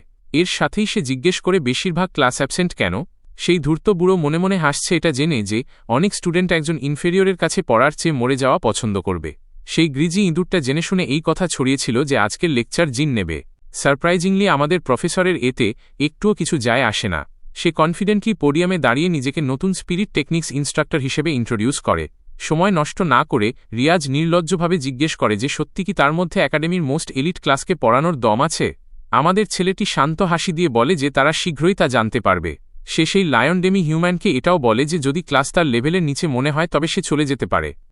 এটা পরিষ্কার করার পর সে তৎক্ষণাৎ একটি রুল বানায়। সে স্টুডেন্টসদের বলে যে তারা কোনো সার্কামস্ট্যান্সেস মানুষের ওপর ডিভাইন পাওয়ার ইউজ করবে না। কারণ ক্লারিফাই করে সে জানায় যে ডিভাইন পাওয়ার ইনভেডারদের রিজেনারেশন অ্যাবিলিটিস রোখার জন্য তৈরি হয়েছিল। যেহেতু মানুষের চোট পাওয়ার পর নর্মালি রিকভার করে, তাই এর ট্রু পারপাস সবসময় ইনভেডারদের খতম করাই ছিল। এটা শুনে পেছনে বসা এক বাচাল ট্র্যাশ টকিং শুরু করে দেয় এবং তাকে সফট বলে, কারণ জিনের কাছে ডিভাইন পাওয়ার নেই। সে জেদ ধরে যে সে নিজের স্ট্রেংথ যেভাবে ইচ্ছা সেভাবে ইউজ করার অধিকার রাখে। স্লাইটলি অ্যানোয়েড হয়ে প্রফেসর জিন তাকে টেস্ট করার জন্য ডাকে যে সে কি সত্যিই উইক। ক্লাসের মাঝখানে সে স্টুডেন্টকে নিজের স্ট্রংগেস্ট মুভ মারতে বলে। সেই বাচ্চাটি অ্যারোগ্যান্টলি হাসে এবং ডিক্লেয়ার করে যে যদি প্রফেসর তাকে একটি আঁচড়ও দিতে পারে তবে সে আর কোনোদিন ক্লাসে আসবে না। সুযোগ পেয়ে সে এনার্জিতে ভরপুর একটি লাইটেনিং স্পিয়ার তৈরি করে। লর্ড গীতাও টেনশনে পড়ে যান এই ভয়ে যে ক্লাসরুম এত বেপরোয়া অ্যাটাক সামলাতে পারবে কি না। কোনো দ্বিধা ছাড়াই সেই স্টুডেন্ট সরাসরি জিনের ওপর স্পিয়ার ফায়ার করে দেয়, যাতে পুরো রুমে ধুলোর একটি ম্যাসিভ ক্লাউড উড়ে যায়। সবার মনে হল সেই ইনফেরিয়র খতম হয়ে গেছে, কিন্তু তখনই ধোঁয়ার মাঝখান থেকে একটি ব্লেড বেরিয়ে সরাসরি পেছনের দেয়ালে গেঁথে যায়, তার কদর্য মুখটাকে অল্পের জন্য বাঁচিয়ে।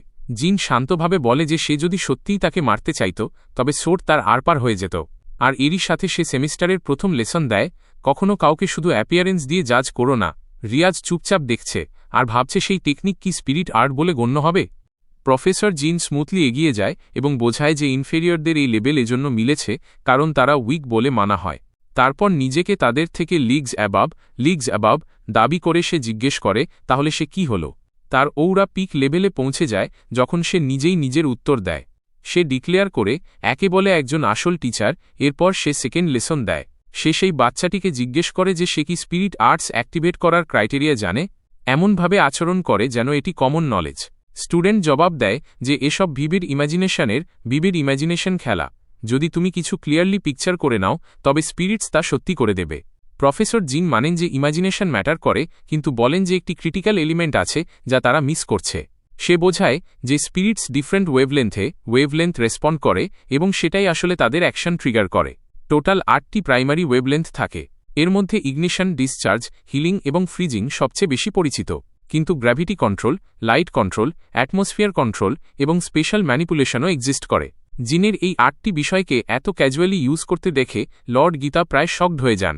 এই রেগুলেশনের সাথে আমাদের ছেলেটি ফর্মালি তার প্রথম রিয়েল লেকচার শুরু করে। সেদিন সন্ধ্যায় সেভাবে একাডেমির সিক্রেটসের ইনভেস্টিগেশন কোথা থেকে শুরু করবে। ক্যাম্পাসের প্রতি কোণে স্টুডেন্টসদের ভিড়। ক্লাসের সেই ডিসপ্লের পর এটাই আলোচনার মেইন টপিক। যদি তার উত্তর চাই তবে তাকে এমন জায়গায় অ্যাক্সেস পেতে হবে যেখানে স্টুডেন্টদের যাওয়া অ্যালাউড নয়। পথে তার দেখা হয় মিরিয়ার সাথে।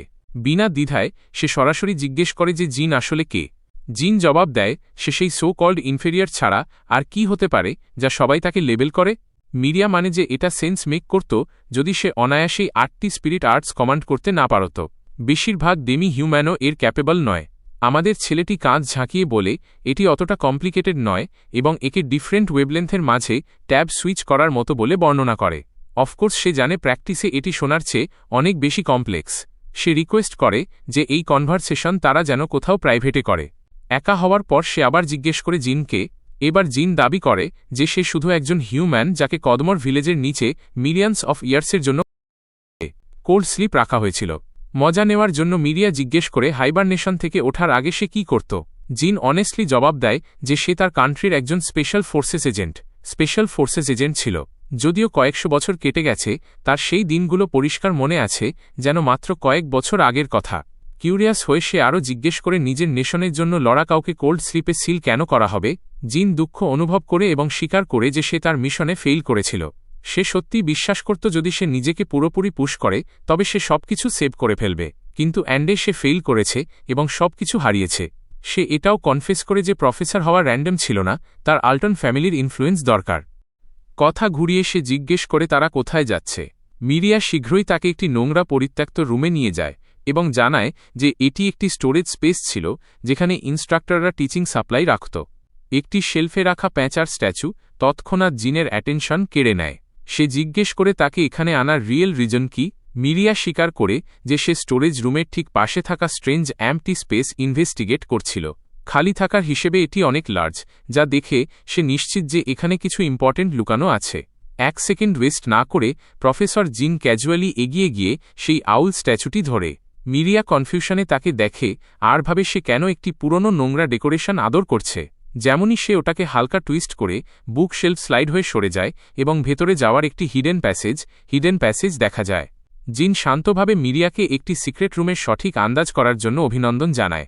মিরিয়া স্পিচলেস হয়ে যায়, সে বুঝতে পারে না জিন এত তাড়াতাড়ি মেকানিজম কিভাবে সলভ করল। আমাদের প্রফেসর কুল্লি এক্সপ্লেইন করে যে সে নোটিস করেছে ধুলোবালি ভরা রুমে শুধুমাত্র সেই প্যাঁচাটিই একমাত্র ক্লিন অবজেক্ট ছিল। এরপর সে মিরিয়াকে পেছনে থাকতে বলে যাতে সে একা সেই সাসপিশাস চেম্বার ইনভেস্টিগেট করতে পারে। সারপ্রাইজড হয়ে মিরিয়া দৃঢ়ভাবে জানায় সে সাথে যাবে। জিন মনে করিয়ে দেয় ভেতরে কোনো ডেঞ্জারাস ইনভেডার থাকতে পারে এবং হয়তো সে তাকে প্রোটেক্ট করতে পারবে না। মিরিয়া পরিষ্কার করে দেয় তার স্কিলকে যেন আন্ডার এস্টিমেট না করা হয়।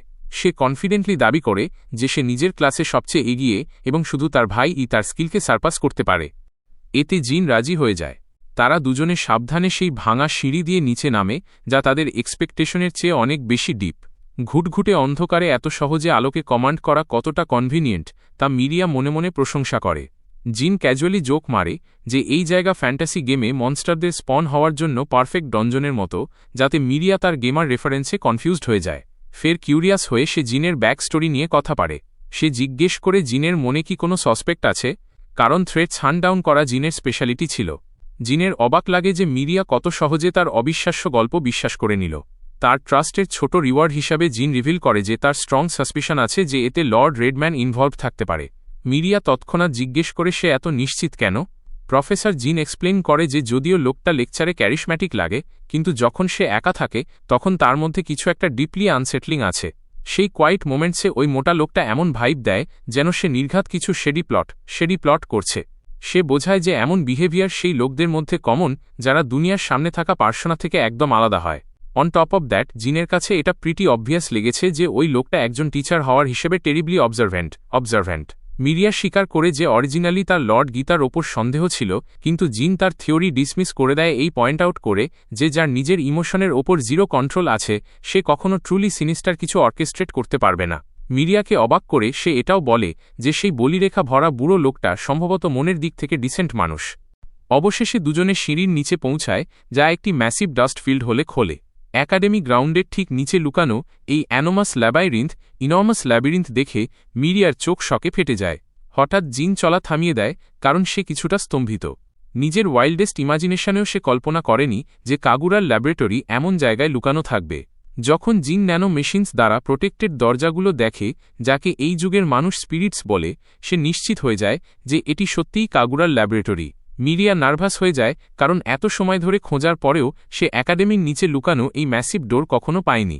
জিন তাকে বোঝায় যে অর্ডিনারি পিপলদের এমন দরজা খোলার জন্য স্পেশাল অ্যাক্সেস কি দরকার। তার মনে পড়ে কিভাবে কদমোর ভিলেজে হাকমা কি পেয়েছিল, এবং তার মনে হয় এখানেও কেউ হয়তো সেভাবেই কি পেয়েছে। যদিও জিনের জানা আছে যে তার কাছে অটোমেটিক্যালি ফুল অ্যাক্সেস আছে, তাই সে শান্তভাবে হাত বাড়িয়ে দেয়। লক সিস্টেম তৎক্ষণাৎ তাকে হাইয়েস্ট অথরিটি সম্পন্ন মানুষ হিসেবে চিনে নিয়ে দরজা আনলক করে দেয়। যেমনই সেই গেট ধীরে ধীরে খোলে, জিন ভাবে এই কান্ট্রির রুলারদের হঠিয়ে দেওয়া লোকটিও সম্ভবত সেই যার কাছে এখানকার অ্যাক্সেস ছিল। এরই মাঝে মিরিয়া এখনও স্তম্ভিত হয়ে দাঁড়িয়ে আছে। সে বিশ্বাস করতে পারছে না তাদের একাডেমির নিচে সবসময় এমন কিছু ছিল। সে জিনকে জিজ্ঞেস করে তার কি সত্যিই কি দরকার ছিল না। জিন ক্যাজুয়ালি বলে যে এনশিয়েন্ট হিউম্যানরা এই ব্যাপারে স্পেশাল। মিরিয়া অবশেষে জিনের কথায় বিশ্বাস করতে শুরু করে এবং চুপচাপ তার পেছনে হিডেন ল্যাবের গভীরে যায়। ভেতরে তারা লার্জ মেটাল কেজেসে অনেক করাপ্টরকে বন্দি পায়। আর অবাক করার বিষয় হল তারা সবাই কমপ্লিটলি কাম হিংস্র হওয়ার কোনো সাইন দিচ্ছে না। জিনের ডাকাতদের ধরা করাপ্টরদের কথা মনে পড়ে যারা আজাদ হওয়ার আগ পর্যন্ত শান্ত ছিল। কিন্তু যে কথাটি তাকে সবচেয়ে বেশি ভাবাচ্ছে তা হল কেউ নজরে না এসে এত বিশাল সব করাপ্টরকে এখানে আনল কিভাবে। মিরিয়া মানে যে এই একাডেমি নিয়ে তার ভাইয়ের সন্দেহ হয়তো সত্যি ছিল। সে সাজেস্ট করে যে তাদের লুকিয়ে অপেক্ষা করা উচিত যাতে তারা অপরাধীদের ওপর অ্যাম্বুশ করতে পারে, কারণ কালপ্রিটরা কখনো না কখনো তো এখানে ফিরবেই। কিন্তু জিন বলে যে অপেক্ষা করার বদলে তাদের তৎক্ষণাৎ একাডেমি সিল করে আগে এই করাপ্টরদের সামলানো উচিত। মিরিয়া যুক্তি দেয় তারা মাস্টারমাইন্ডকে পালাতে দিতে পারে না, কিন্তু জিন বোঝায় যে স্টুডেন্টদের প্রোটেক্ট করা প্রায়োরিটি, কারণ যদি এই করাপ্টররা খেপে যায় তবে সবার জান বিপদে পড়বে। যখন জিন বলে যে তার ভাইও একই ডিসিশন নিত তখন মিরিয়া অবশেষে মেনে নেয়। জিন আরও বলে যে তার কিছু একটা ভুল হওয়ার ব্যাড ফিলিং আসছে, আর যখনই এমন হয় তার ইনস্টিংক্ট সবসময় সঠিক বের হয়। সে বলে যে সে ল্যাবরেটরি নিজে ইনভেস্টিগেট করবে এবং মিরিয়াকে ওপরে গিয়ে তার ভাইকে নিয়ে আসতে বলে যাতে একাডেমিতে কারফিউ লাগিয়ে স্টুডেন্টসদের বাঁচানো যায়। মিরিয়াকে সারফেসে পাঠানোর পর জিন কিছু ইউজফুল ক্লুজ খোঁজার আশায় আন্ডারগ্রাউন্ড ফ্যাসিলিটিতে আরও ভেতরে যায়। এরই মধ্যে সারফেসে সেই লিকলিকে ইঁদুর গীতাকে নিয়ে হাসাহাসি হচ্ছে নতুন টিউটরের কাছে হারার জন্য। তবুও সে জিনকে ইনফেরিয়ার স্পিসিস ডেকে নিজের রেপুটেশন খারাপ হওয়ার দোষ জিনের ওপরই চাপায়। হেডমাস্টার লর্ড গীতার কাছে এসে তাকে স্ট্রেঞ্জ মুভমেন্টস বন্ধ করতে বলেন, কারণ স্টুডেন্টসরা আনকমফোর্টেবল ফিল করছে। হেডমাস্টার সবার সামনে তাকে পাবলিকলি হিউমিলিয়েট করেন এবং তারপর লর্ড রেডম্যানের কথা জিজ্ঞেস করেন যে সকাল থেকে মিসিং। হেডমাস্টার ওভারওয়েলমড ফিল করেন এবং সেই মোটা লোকটার অনুপস্থিতি তাকে আরও ভয় পাইয়ে দেয়। তখনই তিনি একাডেমির ওপরে একটি ডার্ক ক্লাউড জমতে দেখেন এবং ভাবেন এটা কি হল। এদিকে মিরিয়া দ্রুত সারফেসের দিকে দৌড়ে আসে, কিন্তু দরজা দিয়ে বাইরে আসতেই তার মুখোমুখি হয় লর্ড রেডম্যান। সকাল থেকে গায়েব সেই মোটা লোকটা এখন একদম ইভিল এক্সপ্রেশনের সাথে দাঁড়িয়ে আছে, যা পরিষ্কার বলে দিচ্ছে যে সে খুব খারাপ কিছু করতে চলেছে। ফিরে আসি ল্যাবে। জিন কিছু স্ট্রেঞ্জ রেডিশ পোর্টালস এক্সামিন করে, যা এমনভাবে পালস করছে যেন জীবন্ত। সেভাবে এগুলো কি সত্যি জীবন্ত, আর এটা কি কাগুরা বানিয়েছে? তারপর জিন কাগুরার ছেড়ে যাওয়া মেসেজ কিউব এবং ন্যানো মেশিন ইনজেক্টর পায়। এই এনশিয়েন্ট হিউম্যান আশা করে যে এই কিউবে বর্তমান সিচুয়েশন বোঝার এবং সলভ করার ক্লুজ থাকবে। সে তৎক্ষণাৎ কিউব অ্যাক্টিভেট করে এবং কাগুরার হোলোগ্রাম ক্যাজুয়ালি কফি হাতে নিয়ে হাজির হয়। কাগুরা আগেই আশা করেছিল যে জিন সবার আগে এই ফ্যাসিলিটিতে পৌঁছাবে, কারণ এই ল্যাব তার জেগে ওঠার জায়গার সবচেয়ে কাছে। সেই ডগ জানায় যে এই ল্যাবে সে এমন এক ডিভাইস বানাচ্ছিল যা মিলিয়নস অফ ইয়ার্স আগেও মানুষ বানাতে পারেনি, এবং সেই ডিভাইসের পাওয়ারের একটি ছোট অংশ এই ইনজেক্টরে জিনের জন্য সিল করা আছে। সে নিজের প্রশংসা করে এবং অবশেষে রিভিল করে যে সেই মাইন্ড ব্লোয়িং ডিভাইসটি আসলে একটি টেলিপোর্টেশন ডিভাইস। জিন স্বপ্নেও ভাবেনি কাগুরা এত বড় স্কেলে কিছু বানাতে পারে, কিন্তু এখন সব রহস্য জট ছাড়াতে শুরু করে। আরগাস জানিয়েছিল ইনভেডাররা সারা শহরে হঠাৎ কোথা থেকে চলে এসেছে। জিনের মাথায় বিপদের অ্যালার্ম বেল বাজতে শুরু করে, কারণ যার কাছেই এই ডিভাইস আছে সেই এসবের পেছনে। বিশেষ করে যখন নিচে পুরো চিড়িয়াখানার মতো মনস্টার বন্দী আছে, তখনই তার ম্যাড সায়েন্টিস্টের রেকর্ডেড মেসেজে কিছু অদ্ভুত লাগে। অরিজিনাল টেলিপোর্টেশন ডিভাইসের কালার ছিল পিওর ব্লু। যদি তাই হয় তবে তার সামনে রাখা এই লাল ডিভাইসটি আসলে কি? যেমনই ঘড়িতে 12টা বাজে, সেই ডিভাইস একটি ভায়োলেন্ট আওয়াজের সাথে অ্যাক্টিভেট হয়ে যায়।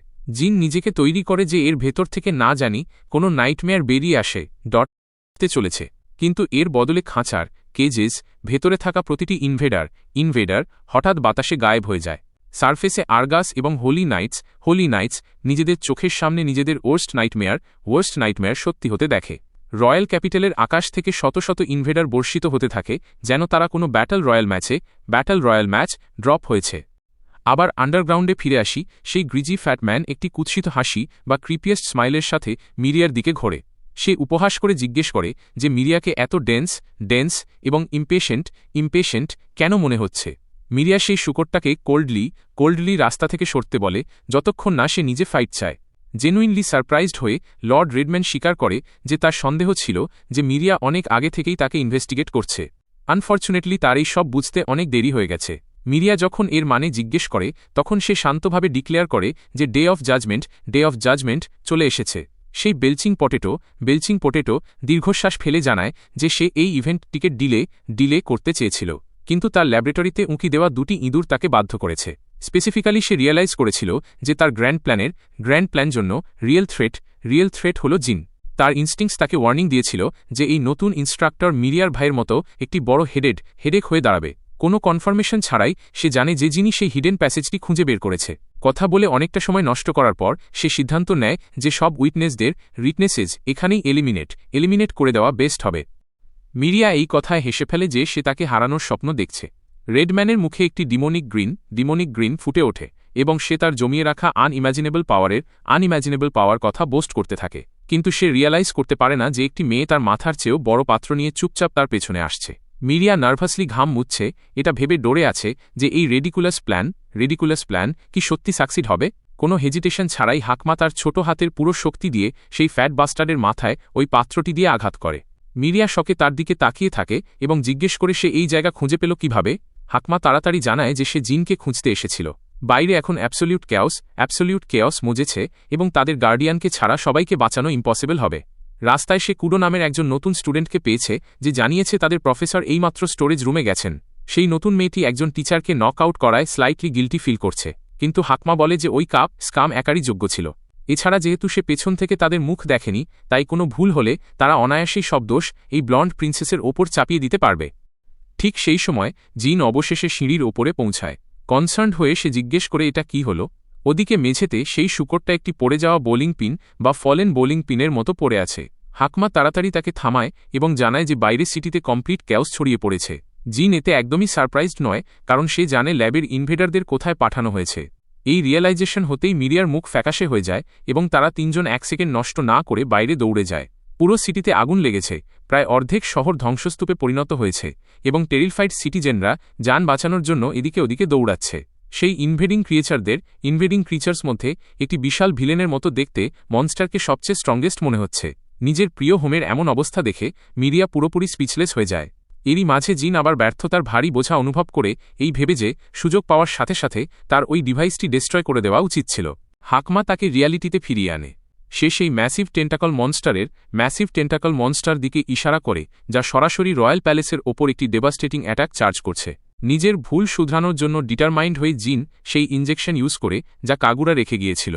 এটি ইউজ করার পর সে টেলিপোর্টেশনের একটি টোন ডাউন ভার্সন পেয়ে যায়। ম্যাড সায়েন্টিস্ট জানিয়েছিল যে ন্যানো মেশিনস শুধুমাত্র ততটুকুই এনার্জি থাকে যা 24 ঘন্টায় একবার অ্যাক্টিভেট করা যায়, এবং তার ওপরের রেঞ্জ শুধুমাত্র ইউজারের লাইন অফ সাইট ভেতরে একটি শর্ট ডিস্টেন্স পর্যন্ত লিমিটেড। যদিও এই রেস্ট্রিকশনস অর্ডিনারি ইউজারদের জন্য, এবং জিন একদমই অর্ডিনারি নয়। তার ক্যালিবার একজন মানুষ প্র্যাকটিক্যালি সেখানে টেলিপোর্ট করতে পারে যেখানে তার চোখ দেখতে পায়। 1 সেকেন্ড দ্বিধা না করে সে ভ্যানিশ হয়ে যায় এবং রয়্যাল প্যালেসে আঘাত করার ঠিক আগে সরাসরি সেই ম্যাসিভ লেজার বিমের পথে রিঅ্যাপিয়ার হয়। তো বন্ধুরা, কাহিনীর এই রোমাঞ্চকর অংশটি এখানেই শেষ হল। এখন আগে কি হবে আমরা জানবের নেক্সট পার্টে। বিশ্বাস করুন, আসল ম্যাডনেস তো মাত্র শুরু হলো। দেখা হবে পরের ভিডিওতে। Thanks for watching. বন্ধুরা, আজকের এই ভিডিওটি যদি আপনাদের ভালো লেগে থাকে এবং এরকম আরও রহস্যময় আর রোমাঞ্চকর গল্পের ব্যাখ্যা জানতে চান, তবে আমার চ্যানেল JS এক্সপ্লেইনসে এখনই সাবস্ক্রাইব করে নিন। আপনাদের একটি সাবস্ক্রিপশন আমাকে পরবর্তী ভিডিও বানাতে অনেক উৎসাহ দেয়। দেখা হচ্ছে